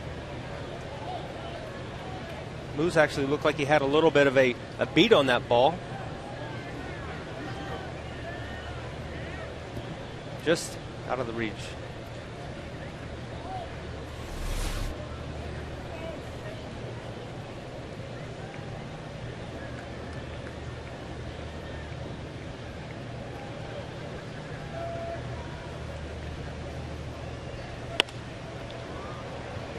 Kane should have this one easily.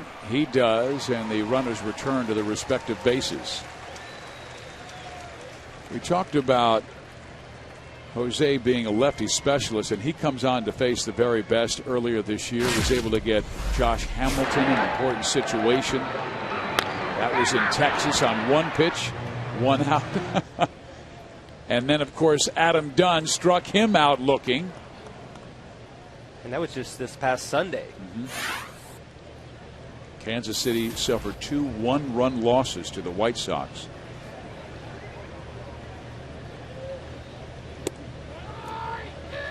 Royals trying to break out of a 3-game losing streak. They're only a half game up on Minnesota for last place in the American League Central. It's been a tough time right before the break and after the break.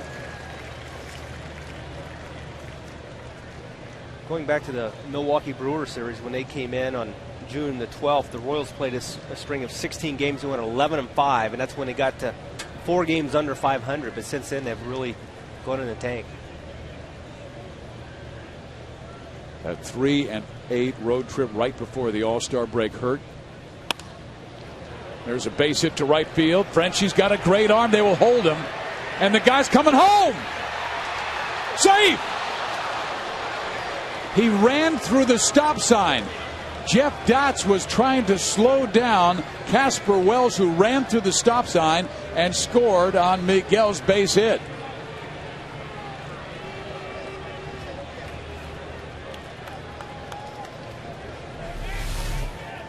Ball hit hard enough to right field. Jeff Francoeur comes up throwing. Thought it had a pretty decent chance to get him. Brian Pena has to go up the first base line, which allows Casper Wells to slide in. Jeff Datz was stopping. He had both hands up. Casper Wells is already beyond the point of no return at that stage. And I was watching Jeff. He had his hands up early as he was nearing third base, and Casper either couldn't find him or had his eyes closed coming around, because Jeff is a pretty big guy. And I'm not 100% sure that Brian Pena did not get fooled when Jeff Datz, the third base coach, had his hands up, giving him the opportunity to go up the first base line to receive that ball from Francoeur instead of waiting back for it to come to him.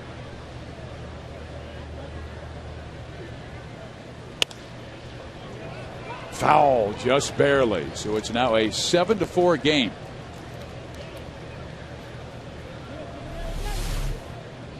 Casper Wells, he's going to come around the bag. He's looking at third base, so he doesn't see Jeff Datz until, again, it's too late.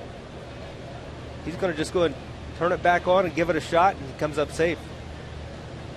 Makes a nice slide around the tag of Brian Pena. Home plate umpire Jim Joyce right on top of the action.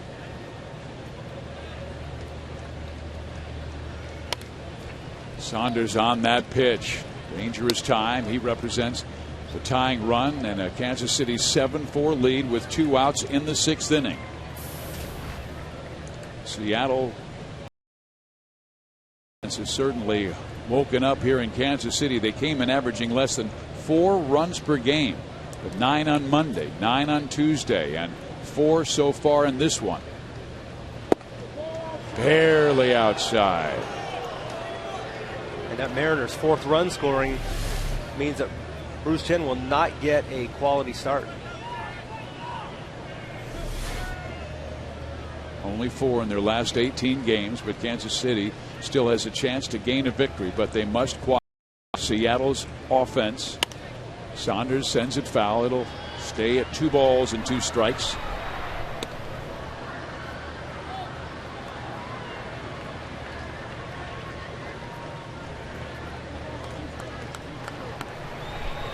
Nice play by the young fan. Mom's got to get a picture. He's got the right shirt on too. Come on, Chen.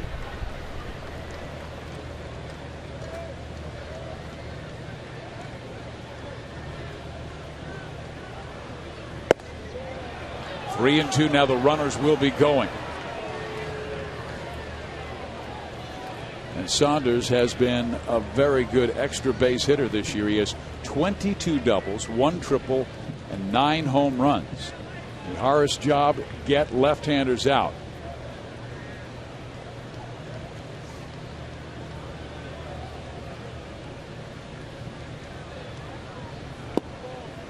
Walked him.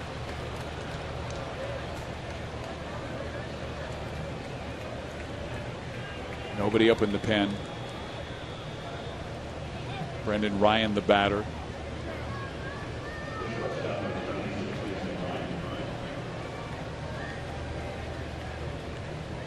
Going to see Aaron Crow get up and I'm sure make an effort to get ready very quickly. Brendan Ryan's the right-hander. We get 2 lefties on deck with Ackley and Suzuki.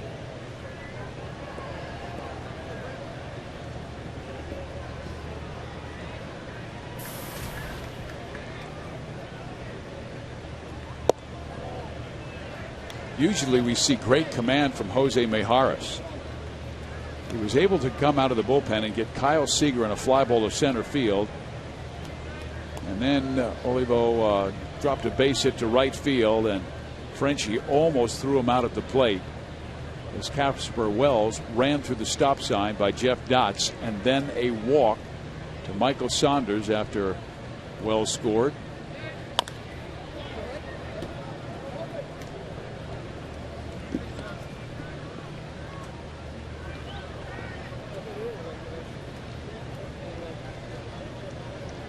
The bases are loaded for the Mariners. Brendan Ryan, who came in hitting 188, single to right field his last time up.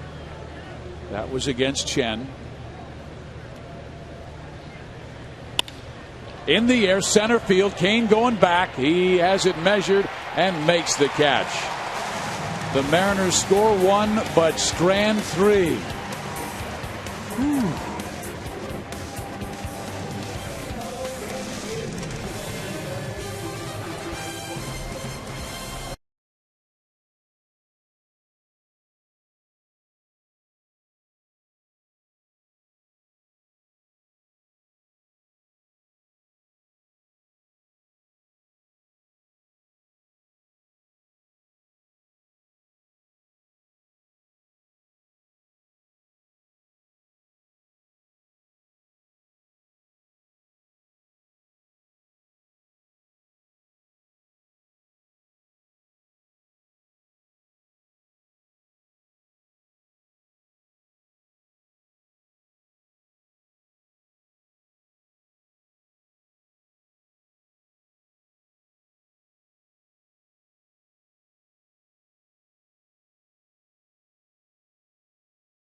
reverse replay. How about Chris Getz's night? Having a really nice night. Drops down an RBI bunt single here in the second inning, getting Mike Moustakas across the plate.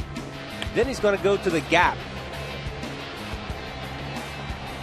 Chris Getz with a couple of knocks tonight. It's scored a run. Looking to keep it going. Well, Chris Getz hadn't hit a home run in a long time, and this is our Sonic Slam inning.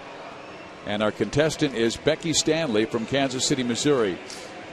If the Royals hit a home run in this inning, Becky will win $2,900. But if the Royals hit a grand slam, Becky will win $25,000 from Sonic and the Kansas City Royals.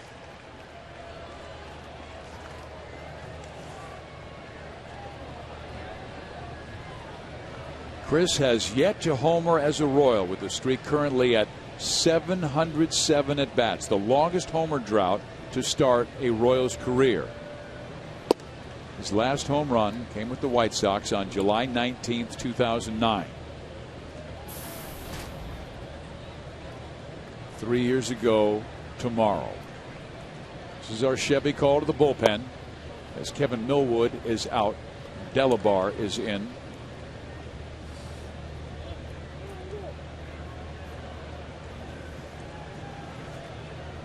Steve Delabar pitching in his 31st game this year. Been one of those Mariners, been very solid. Have had a good bullpen over the course of the season. Going to be a mid-90s guy. Nice sinking action.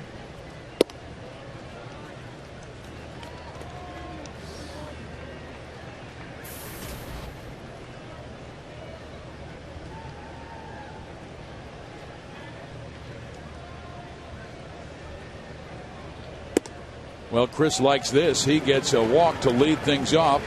So your number 9 guy is on, and one of the hottest hitters in the team is coming to the plate. And Alex Gordon now with an 8-game hit streak.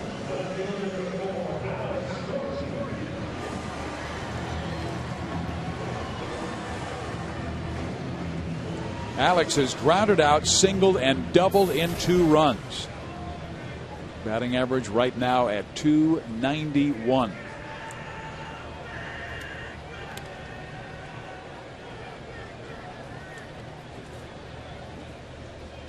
Mariners is one of those few teams in baseball that carry 8 relievers in their bullpen, so they have an opportunity to go to it early when they need to.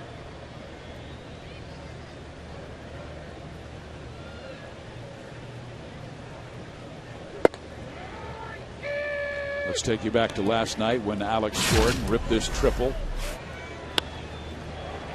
Pitch gets up in the strike zone.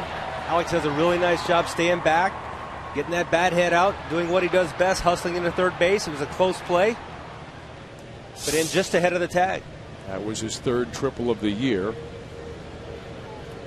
And our AT&T trivia was about triples. That's why we set it up this way. And who are the 2 players with the most triples in the major leagues since 1969? The answer is Willie Wilson and George Brett. In the triples ballpark, Royal Stadium. Getz will take second base when the ball popped out of the glove of Jesus Montero. So Delabar having all kinds of command issues to open his 6th inning. Amazing to see both George and Willie up there at the top of the board on triples. 69, the Royals' first year, and George got a lot of credit for his power, but had some wheels as well, and he played hard.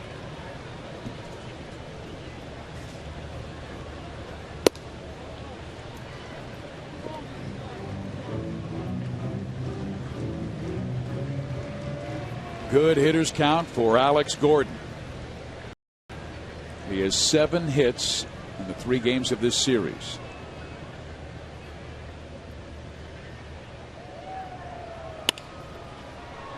That will not advance. Chris, now he does go, and the throw to third is not in time. So he did advance him.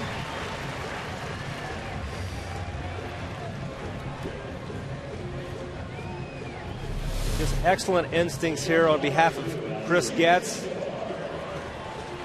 Going to make sure Ryan's going to go to first base, and he's going to test the arm of Justin Smoke, and no trouble getting over to third. Heads-up play. Way to go, Chris Getz. That's why I think Ned Yost likes him so much. He's an outstanding defender, such a smart player. He knows how to win games. He plays the game the right way. And here is Alcides Escobar trying to get him in as Seattle playing the infield in. Here in the later innings, it's the 6th.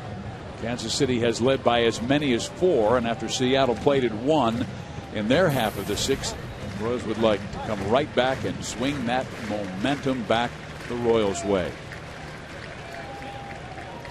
Escobar with 4 home runs this year, hit 2 on Saturday, and he pops this one up. Ichiro makes the catch. Catch went down the line. There's no threat to go with a ball hit so shallow.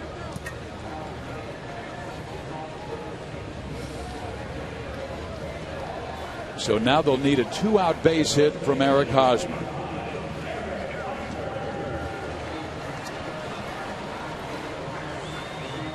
Eric has struck out swinging, popped up, and grounded out.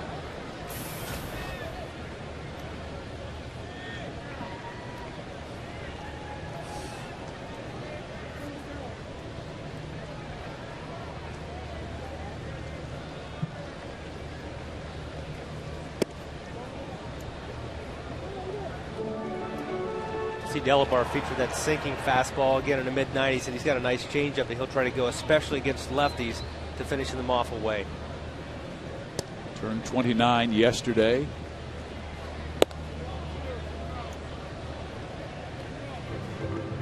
Six feet 5, 220-pound right-hander facing Eric Hosmer. He's trying to give Becky Stanley $2,900. Saunders makes the catch. The Royals threaten but do not score. We head to the 7th inning. Kansas City leads Seattle 7-4.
Panera Bread now with 24 KC Metro locations. Visit us online at PaneraKansas.com. By Thoroughbred Ford, the best deals on new Fords are at ThoroughbredFord.com. And by AT&T Uvers, the new wireless receiver from AT&T Uvers. Visit att.com/freeyourtv. Rethink possible.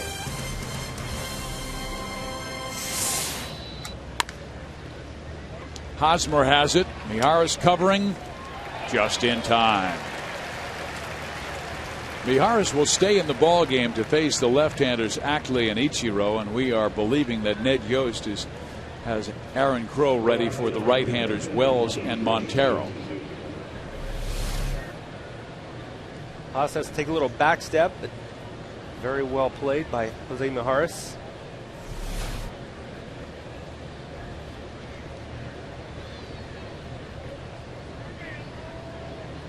Last 2 times that Seattle leadoff man has been on, he has scored. Good job by Mijares to keep him off base for Ichiro, who's 1 for 3.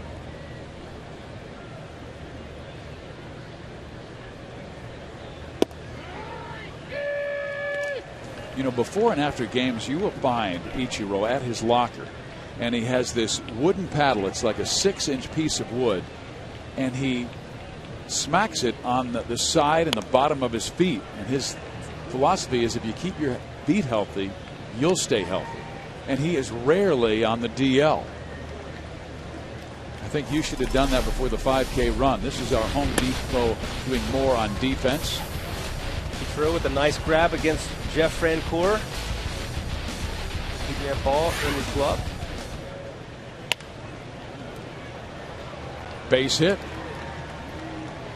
You Vintage. gave me a look about that wooden paddle like, what? I got to get me one of those. We talked earlier about him as a Hall of Famer, and Jeff Montgomery questioned that. But here's Ichiro. 322 career, 2,527 hits, and you said, give me Johnny Damon's numbers. Well, two similar players. I mean, both guys that are going to score a lot of runs for you. Guys that are at the top of the lineup the majority of their career. Johnny Damon with more hits. I think Johnny has ways to go to be a Hall of Famer as well. And Johnny with way more power. He's doubled the RBIs as well. Aaron Crow comes out of the bullpen to face Casper Wells and Jesus Montero. Righty against righty when we come back.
Aaron Crow comes out of the bullpen for Kansas City. You see the number of games he's pitched in this year. This will be number 43. He has an ERA of 3.69.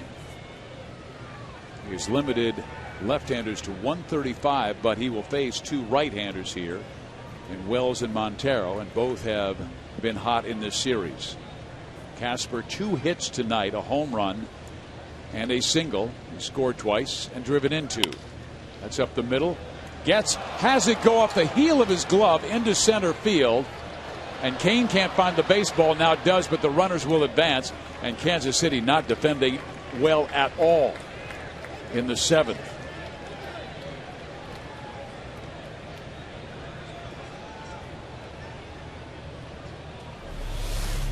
Ground ball up the middle, hit pretty hard, but we're going to see Chris Getz not come up with the ball that he's used to making the play on. Then Lorenzo Cain has a little issue in center field, allowing base runner Wells to go on over to second base. I'm sorry, Ichiro to go to second base.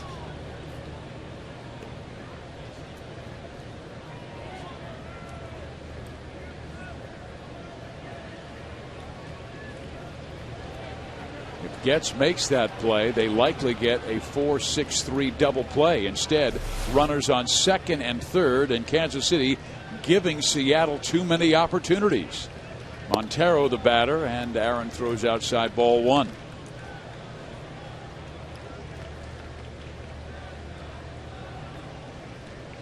Aaron Crow very accustomed to these situations. Did such a great job last year in the first half of the season, earning an all-star berth.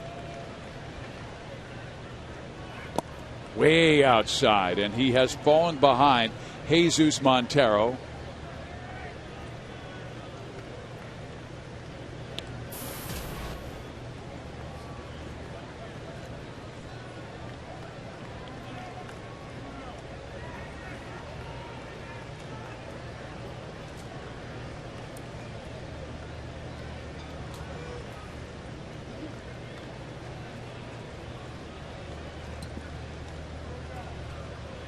Very important to stay down on Montero. We've seen what he has the ability to do with pitches up in the strike zone. Base hit. 2 runs will score. Kane's throw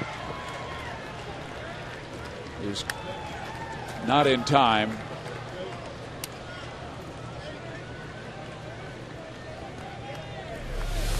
And Seattle has cut the lead to 1. Crow made the pitch he wanted, got the breaking ball on the outside part of the plate, but Montero, nice job hitting it hard up the middle. 2-run single. Dave Island coming out for a visit. And Jeff, could this be about talking about mechanics, because he has not been able to throw the ball where he wanted to in this inning? Well, I'm not sure he's going to be talking mechanics in this situation. He's just going to tell him, hey, you got a ground ball, let's get us another ground ball here and things will be just fine. Well wide with the first 2 pitches, and Montero takes one up the middle, but Kansas City did not start the inning well by Ichiro's flare, and then what looked like it might be an inning-ending double play resulted in a hit and an error, and now a single pulls Seattle to within 1. Justin Smoke, the switch hitter, batting from the left side.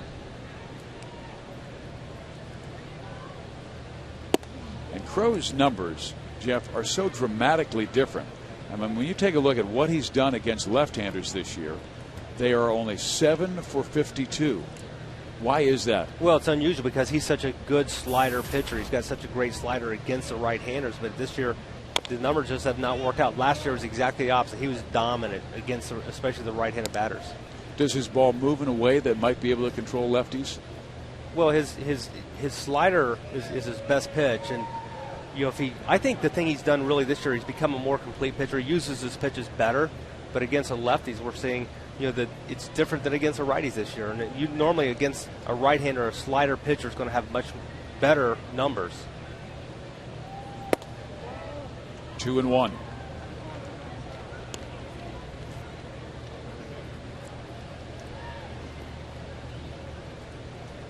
Kelvin Herrera starting to warm in the Kansas City bullpen.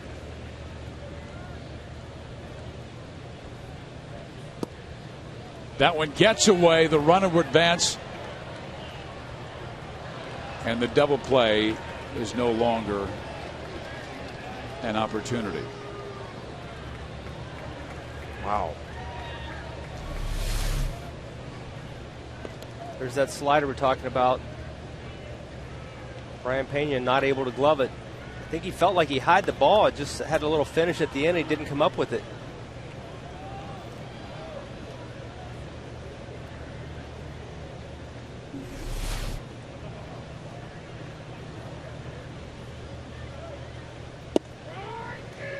Got that slider across. Count is full, 3-2.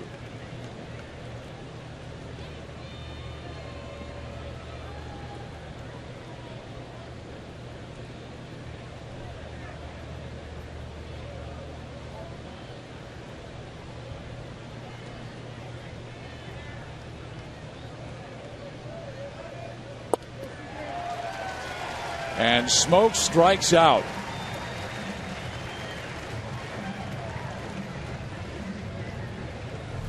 It was a big pitch here for the second out to be able to get Justin Smoke to swing over top of the breaking ball there. Stays on top very nice. Gets that downward tilt.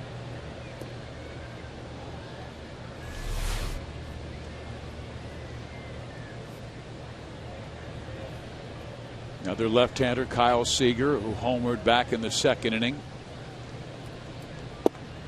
He takes a first pitch slider for strike 1. Seager homered down the right field line in inning number 2 off Bruce Chen. It just barely made it into fair territory, then popped up to center in the 4th and again in the 6th.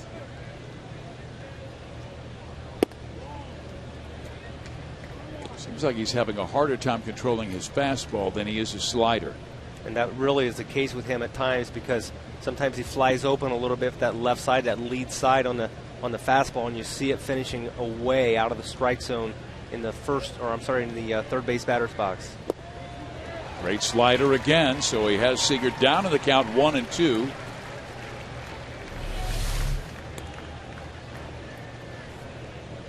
That time we saw Brian Pena turn his glove. Over last time he went backhand. Yeah, the one that got past him, it seemed like I think he felt like that ball was going to finish in his glove, and it almost like he lost a little concentration on it. That allowed Montero to get to second base, where he represents the tying run. Seager swings and hits it well to right field. Francoeur is back and can't make the play. Montero scores to tie the game, and Seager comes through with a big base hit in the 7th inning.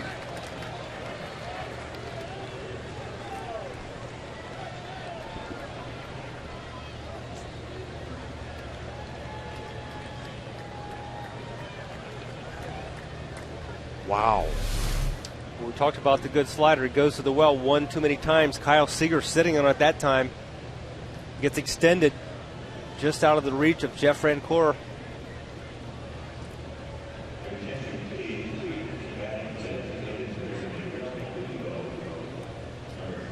It's a tough break for the Royals, and Bruce Chen will now no longer qualify for the win. And Seattle will go with a pinch hitter in John Jaso. He has been one of their best pinch hitters this year. He is 5 for 12. A man with very good power. Kansas City's 4-run lead is gone. Popped up, foul territory, out of play. Jeff, these are the times that try men's souls. I mean, these ball players have to collectively find a way of cutting down this losing streak. The way they're playing right now is worse than the way they played during the 12-game losing streak back in April. Well, we've seen some 1 or 2 big innings have really been their demise as of late tonight. Seems like things have fallen apart here in the 7th inning. Hosmer gets it. Crow covers. The damage, though, has been done. Another 3-run inning in this series by the Seattle Mariners, who have tied the game at 7.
By the Missouri Division of Tourism. Go to visitmo.com to start planning your next Missouri getaway. You're taking a look at Fantastic Caverns in Springfield. This is America's only ride-through cave. Since you ride all the way, you experience the magnitude, the stillness, and the splendor of Fantastic Caverns. The unique tram follows the path of an ancient underground river. Enjoy the beauty of a natural cave without long walks or steep climbs. Fantastic Caverns in Springfield. Kyle Seager has been a real pain for the Royals. A home run back in the second inning, a base hit that just tied the game here in the seventh. And now Kansas City must muster up some optimism themselves and give their fans something to cheer about. As Kansas City has lost 3 games, 3 straight.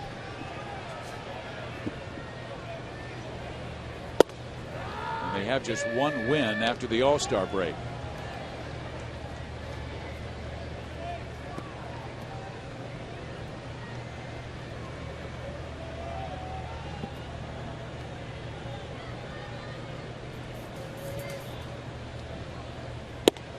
Billy Butler has had a good game with a pair of hits and a walk. He's scored 2 runs.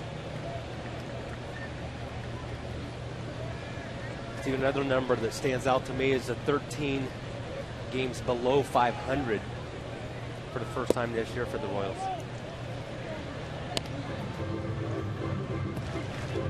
Things were looking up after a 3-game sweep of Tampa Bay here at the ballpark. And then they went on the road and they won game 1 in Minnesota. And that gave them a little excitement, but they would lose a doubleheader the next day to Minnesota, and it has just been downhill ever since. So they are the guys who have to somehow get themselves out of this hole.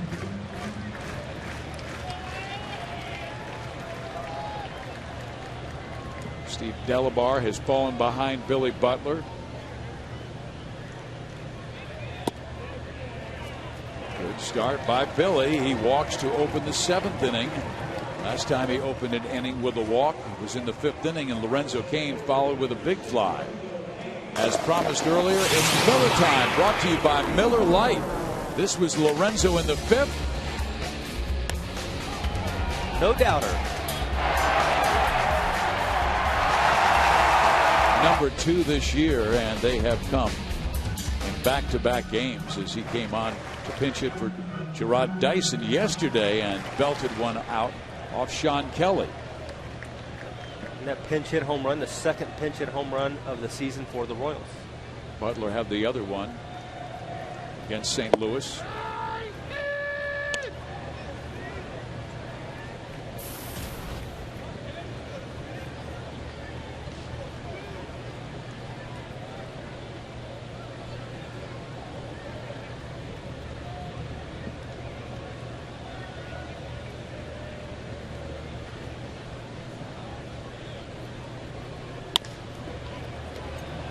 Trouble. 5-4-3 double play.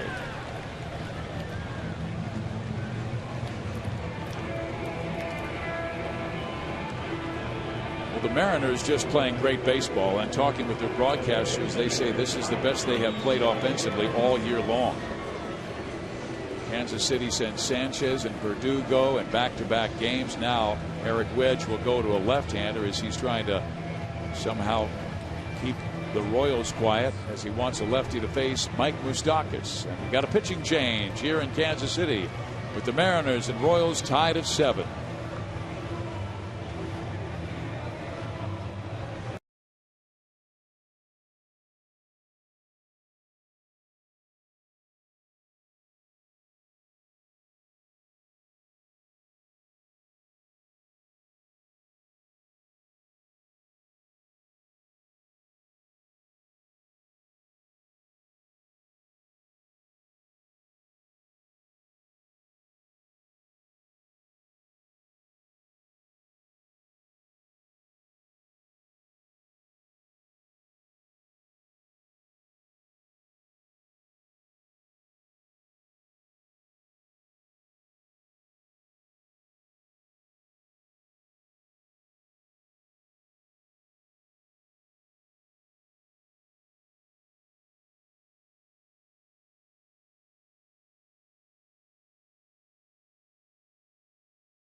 The new pitcher for the Seattle Mariners will be Oliver Perez, who is a lefty, 6'3", 215 out of Mexico, pitching in his 11th game. Pitched very well down at AAA Tacoma and called up, has a 3.60 ERA. But, Monty, he's a veteran of 9 big league seasons with San Diego, Pittsburgh, the Mets, now Seattle.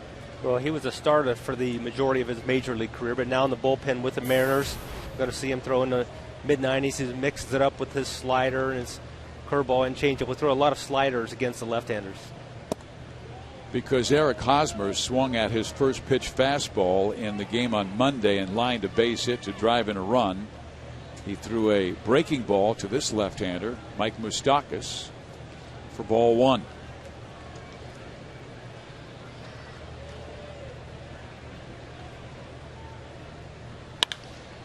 Base hit right field.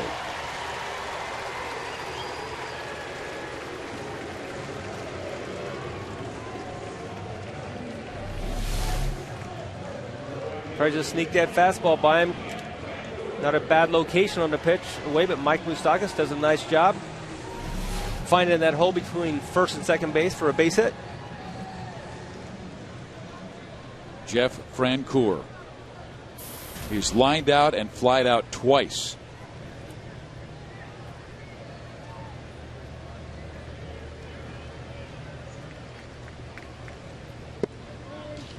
Reyes tries to jam him inside, but misses with the fastball.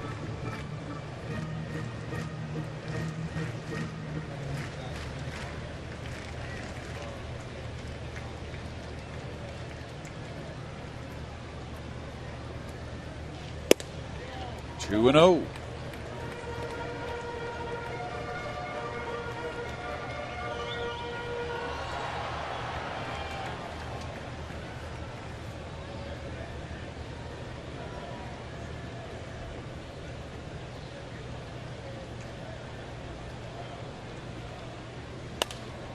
Had a good swing at that pitch, fouls it off. Jeff with 8 home runs this year. He has hit as many as 29 in a season. That was way back in 2006 with the Atlanta Braves. That's when he had back-to-back years driving in 103 runs and 105 runs in 06 and 07. KC needs a big hit with 2 out in this 7th inning. Moustakas, I don't think was going, but just trying to get into the mind of Oliver Perez. Perhaps he'd make a mistake to Frenchie where he could grab one and drive it somewhere.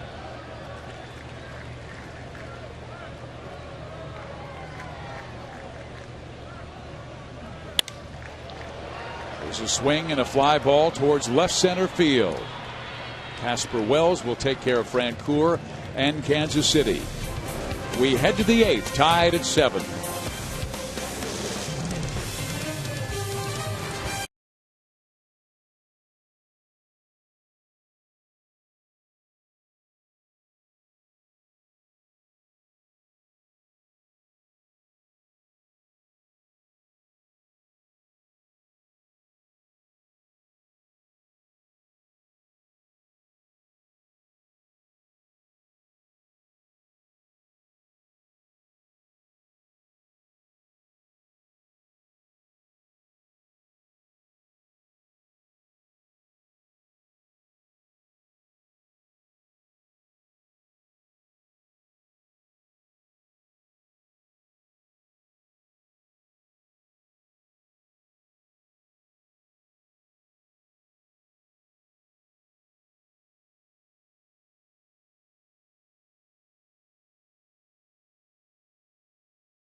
All tied up at 7 apiece here at Kauffman Stadium. Panera takes us Around the American League, the Yankees just keep on pulling ahead in their division sweep of the Blue Jays. Oakland, they have been really big with the late inning dramatics lately.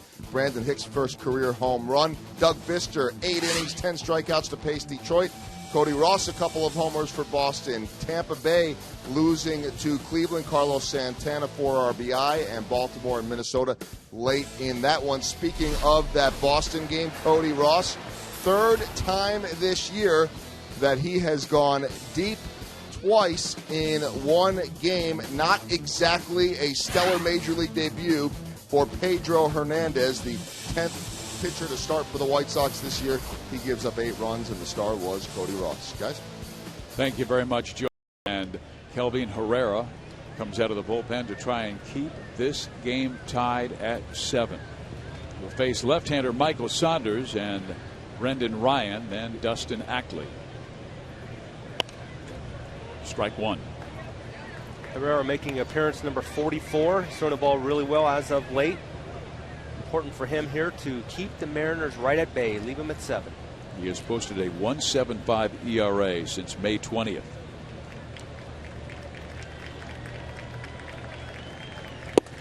I talked to him before the ball game about the way he went after Ichiro Suzuki last night and struck him out. He was dialing it up to 99 miles an hour and coming in on the hands of Ichiro. Kept on trying to foul him off. Finally swung and missed.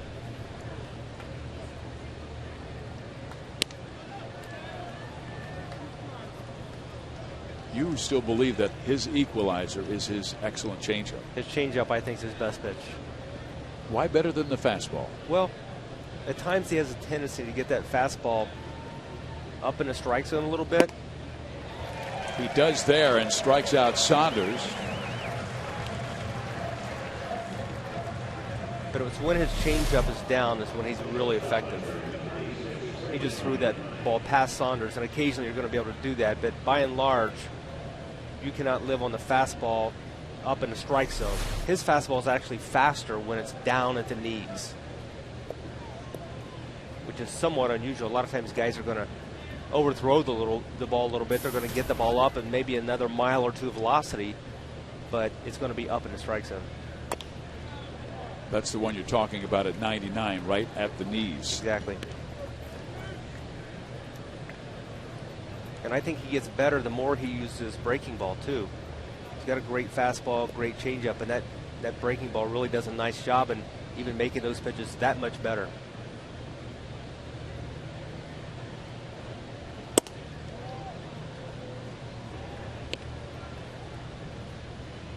Ryan has singled in 3 at bats. He had the bases loaded in the 6th inning and hit a long fly ball to center field. Now he flares one to right center and may have 2 bases. He may have 3. He does.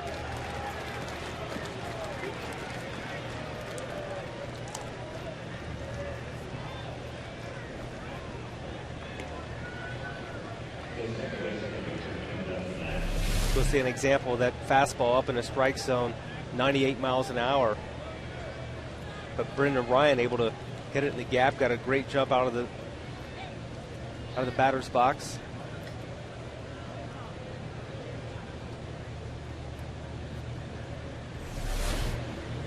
So the go-ahead run is 90 feet away. Seattle roaring back from 4 runs down. And now Herrera needs the strikeout. The infield is in. Ackley pops the first foul for strike 1. Herrera does have 41 strikeouts and 42 strikeouts with 1 earlier in this game in 46 2/3 innings. Ackley has struck out 78 times this year. That'll get out of play, and Herrera will have the count his way 0-2. Is this the time where you think about throwing that changeup? Well, and even against lefties, he throws that curveball against the lefties, and that's a good pitch against the lefties. But I think something different than the fastball, as long as it's not in the strike zone, you got to finish out of the strike zone. Big situation in the game here. This is a difference maker.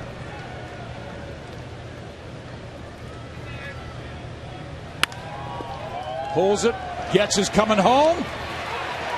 Got him!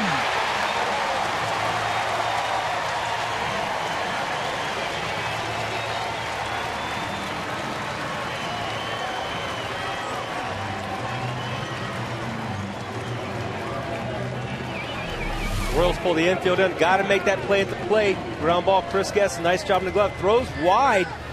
Brian Pena, nice job in getting back.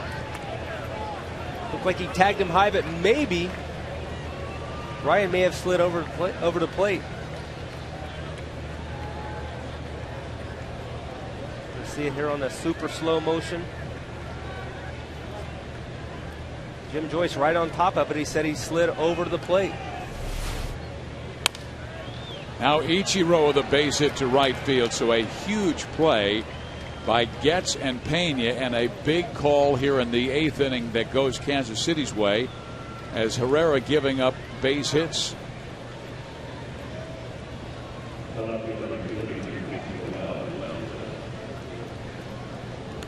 Ichiro with his 3rd hit of the game, and now Herrera will go to work against Casper Wells, who has had an absolutely fantastic series. The Mariners with only 3 base hits, only 1 base hit in the first 3 innings now. 13 since then. Someone has to cool them off, and Herrera is hoping it is him. No one else is up in the bullpen for Kansas City. Wells has hit a 2-run home run in this game, back in the 4th, singled and scored in the 6th, singled again up the middle on the play that probably should have been an inning-ending double play in the 7th. But it went off the heel of the glove of Chris Getz, was bobbled by Kane in center field. Both runs would come around to score. One more a little later to tie the game at 7. Herrera trying to keep it there. Runners on 1st and 2nd.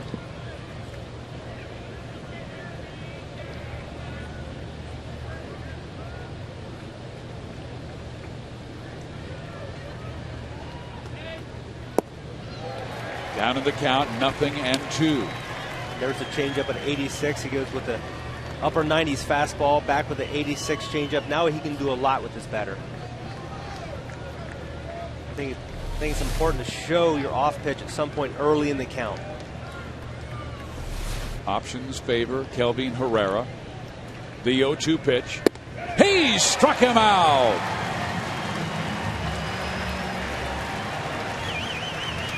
It's a nervous 8th for Herrera, but he gets the job done with a little help from his defense. We are still tied at 7.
Key plays at the plate tonight, one that went against the Royals and one that went their way. Here we see Casper Wells sliding right past the tag of Brian Pena. Here we're going to get a nice shot. Chris Getz throws up the first base line, but Brendan Ryan out of the plate. Jim Joyce right on top of it. Said he slid it on top of the plate, didn't touch it. Therefore, the out. 7-7 ball game. Pena will lead it off. Chris Getz will follow. And Brian, a switch hitter, batting from the right side against the lefty, Oliver Perez.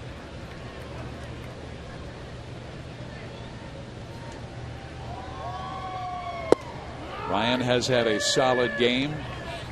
Ground out that drove in a run back in the second inning. He singled and scored one of 2 runs in the fourth on the double by Alex Gordon.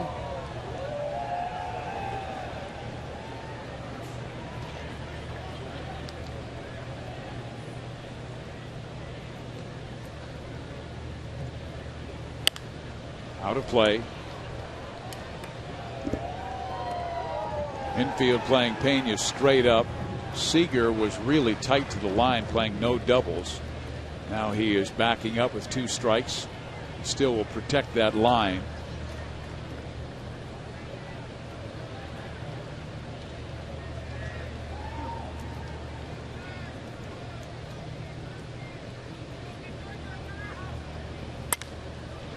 Hit in the air. Right center field. Ichiro says he has it, and he does for the first out of the 8th inning.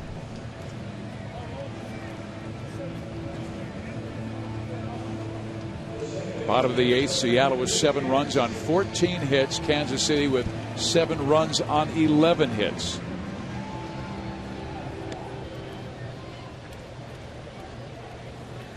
Getz has had a good game with a single, a double, a walk. He has scored a run and driven one in.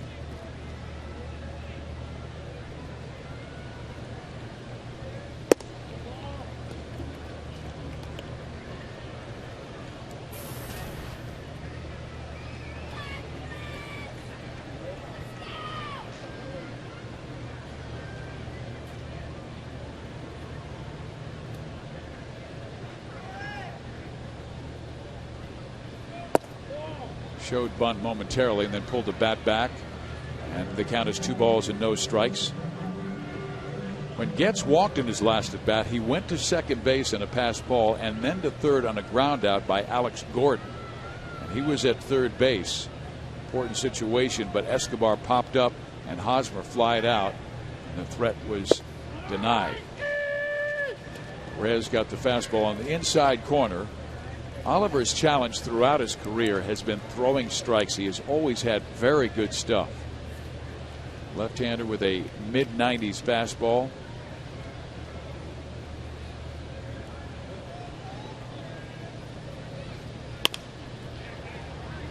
Getz pulls up to the right side, and very quickly 2 outs in the 8th inning. Well, the final game of this series tomorrow at 1 o'clock, and pitching matchup that has King Felix Hernandez against young Will Smith, the rookie, coming back from the minor leagues, and he will start the 1 o'clock game as the Royals have pushed back Hochevar, Mendoza, and Teaford for that Minnesota series. 2 outs for Alex Gordon, 2 for 4 in the game.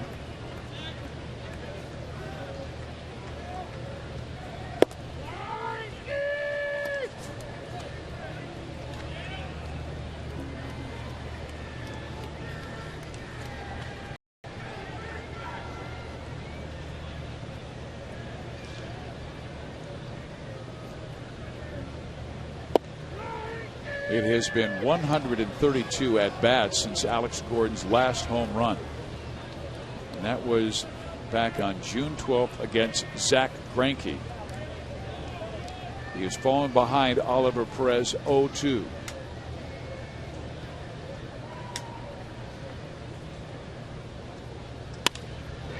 And reaches out and punches it to left center field. Alex going for second. The throw. Not in time. He swept around the tag. Double number 31 for Gordo.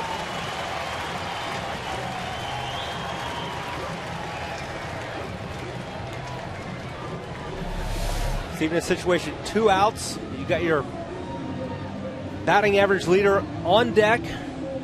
hit that ball a little questionable on whether you should go or not, but you're going to take a chance there with 2 outs. Very nice slide into second base. Just past Dustin Ackley. Jeff, you and I were talking earlier about Kansas City being in a situation where they need to make a break for themselves, and sometimes it's moments like this. Alex Gordon going for it, hustling for the double when the team is going through some dire times. We will see a right-hander come on to face the right-handed swinging Alcides Escobar when we come back, with Kansas City having Gordon in scoring position, trying to break this 7-7 tie.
Two-out double to get into scoring position here in the 8th inning.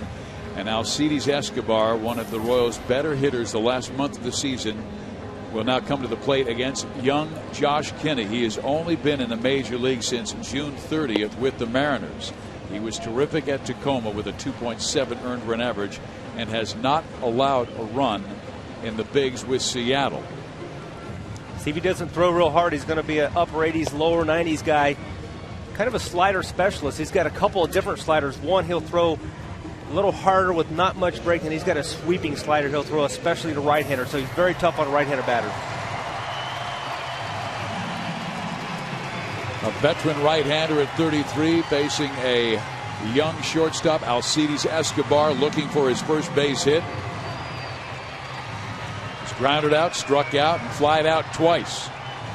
Gordon with the hustle double. Kansas City looking for a break to break their 3-game losing streak.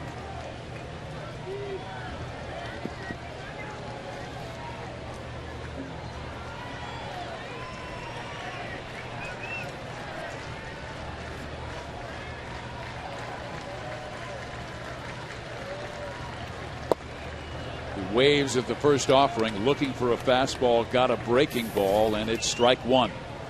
You can see what Escobar has done with men in scoring position this year. Very good work. 316 with 13 runs driven in.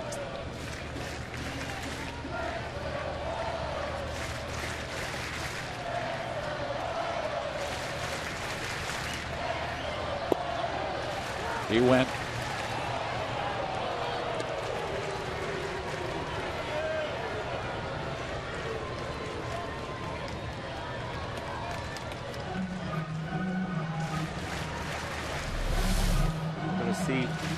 Alcides bailing out a little bit on the Kinney slider. Pitch looks to be a fastball and just darts down and away from the right-handed batter. Will he triple up with that pitch?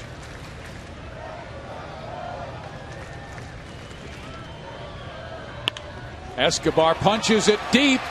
Long throw by Ryan, not in time. Runners on the corners. An infield hit for Escobar.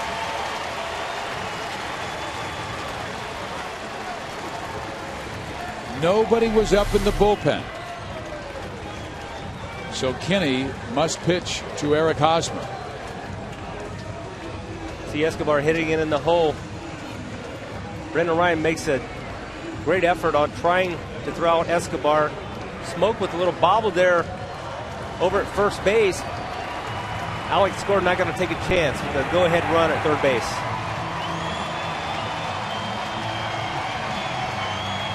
Alex was thinking about it a little bit. And you know how badly Eric Hosmer wants to come through. He has gone through a rough stretch.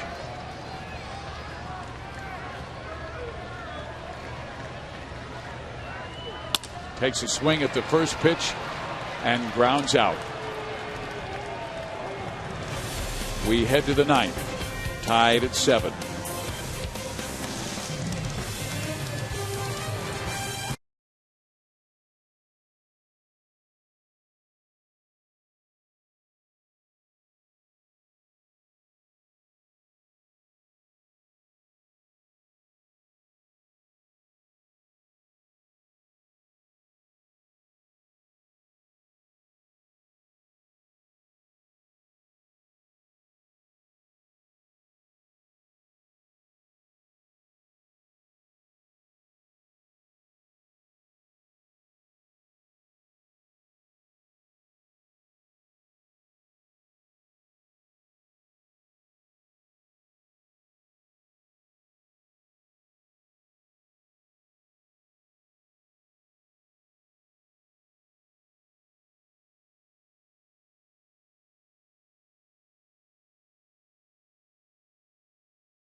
Still tied at 7 here at Kauffman Stadium. Whenever this one is over, we will wrap it up on Boulevard Royals Live.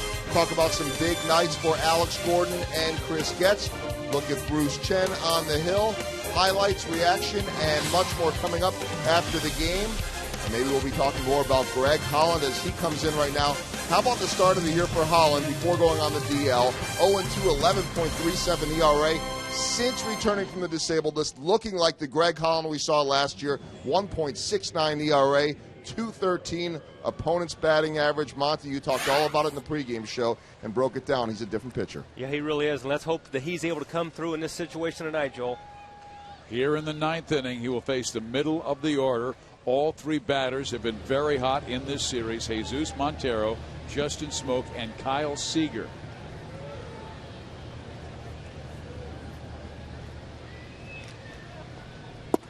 Holland looked brilliant last night. I mean, his pitches were as electric as they've been at any time I've seen him this year. Darting and diving. He's averaging 13 strikeouts per 9 innings, third in the American League and 8th in Major League Baseball among pitchers with at least 25 innings of work.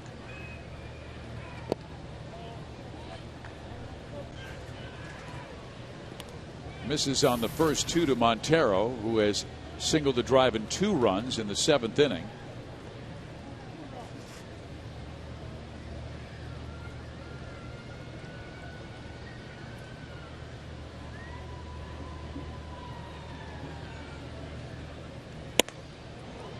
And he zips a fastball by him at 96 miles an hour to work his way back in the count.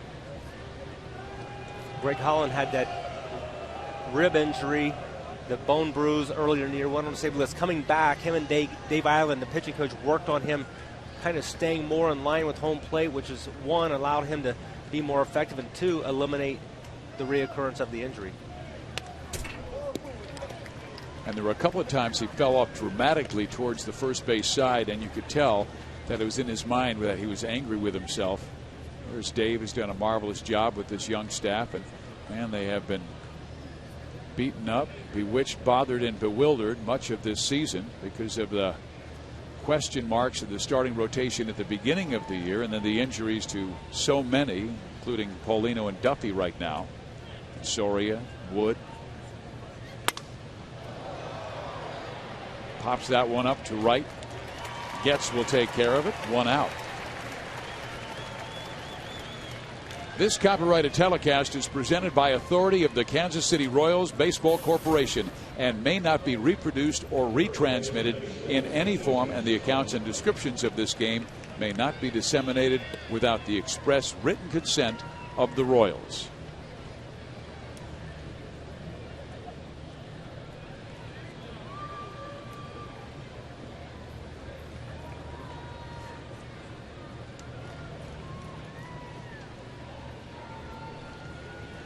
Justin Smoke looking for his first hit of the night. He is 0 for 4 with a couple of strikeouts. And takes strike one here. If Kinney's still in there, which he will be.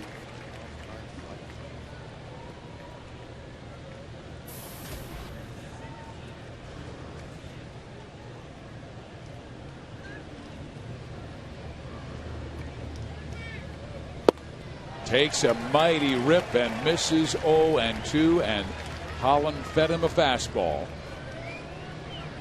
but it was too much for Justin. I mean, you hear that guys are good fastball hitters, but sometimes 95 plus with some movement on it can be too much.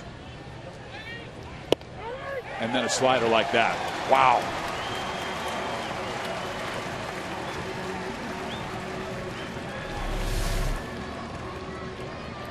Have to protect against a fastball, then you see the slider that just bottoms out. It's almost illegal for Greg Holland to be out there throwing that stuff.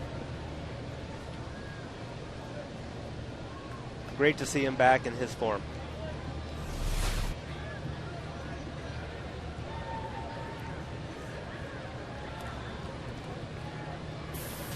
Here is Kyle Seager. Homered in the second. Single to tie the game in the seventh. Ball one.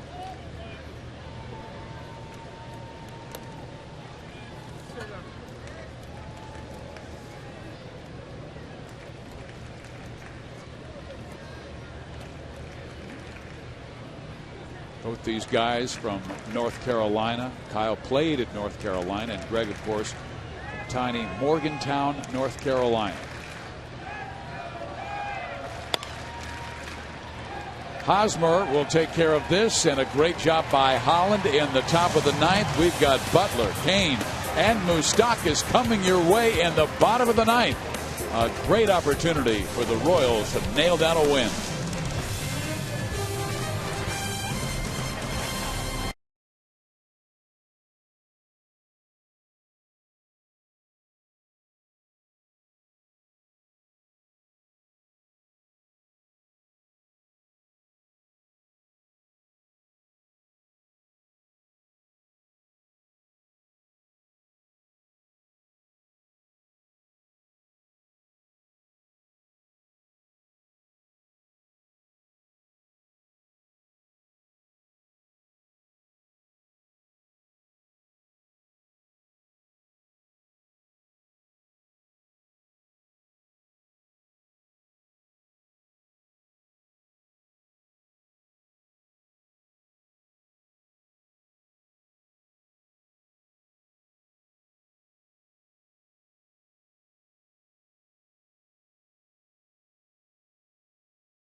how he would have been in the fly fishing business if his baseball career didn't work out.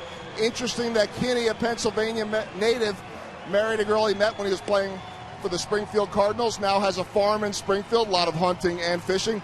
But here's the most interesting thing, guys. His major league debut, playing Atlanta, gets out to the hill.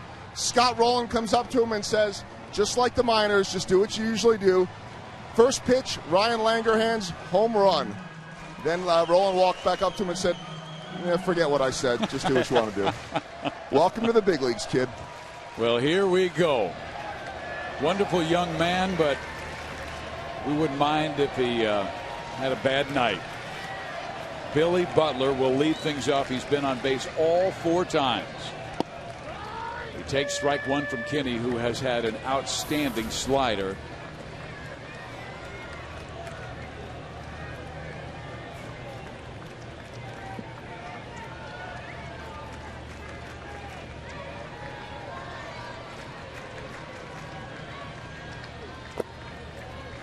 Nobody up in the Seattle bullpen who thought they might get a left-hander up for Moustakas.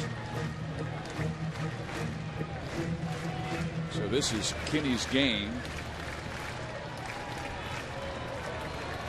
Veteran right-hander has been with the Cardinals and the White Sox in the past. Billy swings, hits it well, deep left center field. Look at this! Game over! Game winner for Billy Butler, the All-Star!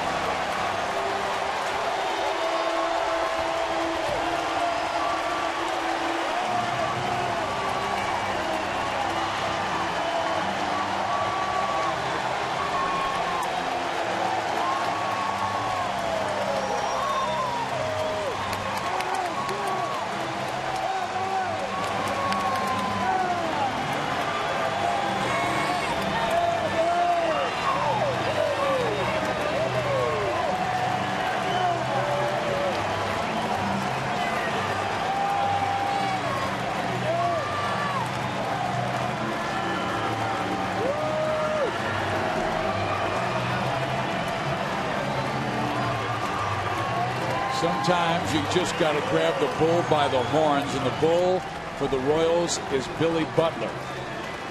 Steve can't grabbed it and sent it. Can't think of much better way to win a ball game than a walk-off home run. Only the 3rd walk-off win for the Royals this season. Billy Butler's going to love it. And he is with Joe Goldberg. All right, Fizz, thank you very much. What a moment here at Kauffman Stadium, and the crowd still on its feet for the All-Star Billy Butler. We'll let this one sink in.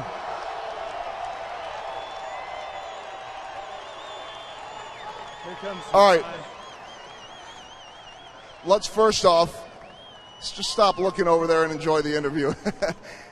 You had a huge ovation last week. I know that meant the world to you, but for the folks that are here now, what about the emotions, the excitement? You're still out of breath. It was just, it was a great game. We've been battling all game. Come on, what are you moving for?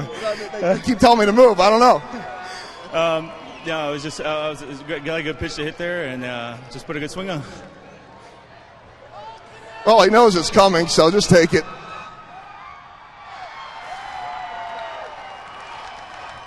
There's not a lot of suspense when he's looking over his shoulder, but he took it like a champion. Brian Pena providing the bath. You guys got to work on that plan a little bit. All right, so Billy, what are you looking for at the plate there against Josh Kinney? I'm just looking for something out over the plate. I hadn't got too many strikes earlier, so I was just looking for something out over the plate, or I was going to take it. What does it feel like when you hit one of those? I mean, you've had a lot of home runs this year, but when you can win it and celebrate with your teammates and the fans, what's the adrenaline? What's the emotion like? You can't. You can't even explain it. It's there's a lot going through you. It's electric, and it's very emotional. The importance. How about the importance of this one? I mean, you finally had the lead, and you give it back, but to be able to keep coming back and to be able to win this thing, what does it mean? Well, it's big because we had a lead, and it's big for us to pick a pitch step. I'm out of breath. I know you're out of breath. Final thing, the fans gave you such a massive ovation last week, and how about a word to them? Yeah, thanks, guys. You guys are the best. Billy Butler, as he thanks the crowd, and You know what? I think he will take that Gatorade or water ice shower bath every single time, even if he knows it's coming. Guys? Joel, thank you very much. A perfect night for Billy Butler. 3 hits, a pair of walks, but the biggest hit, the big fly to end it. Bottom 9, game-winning home run.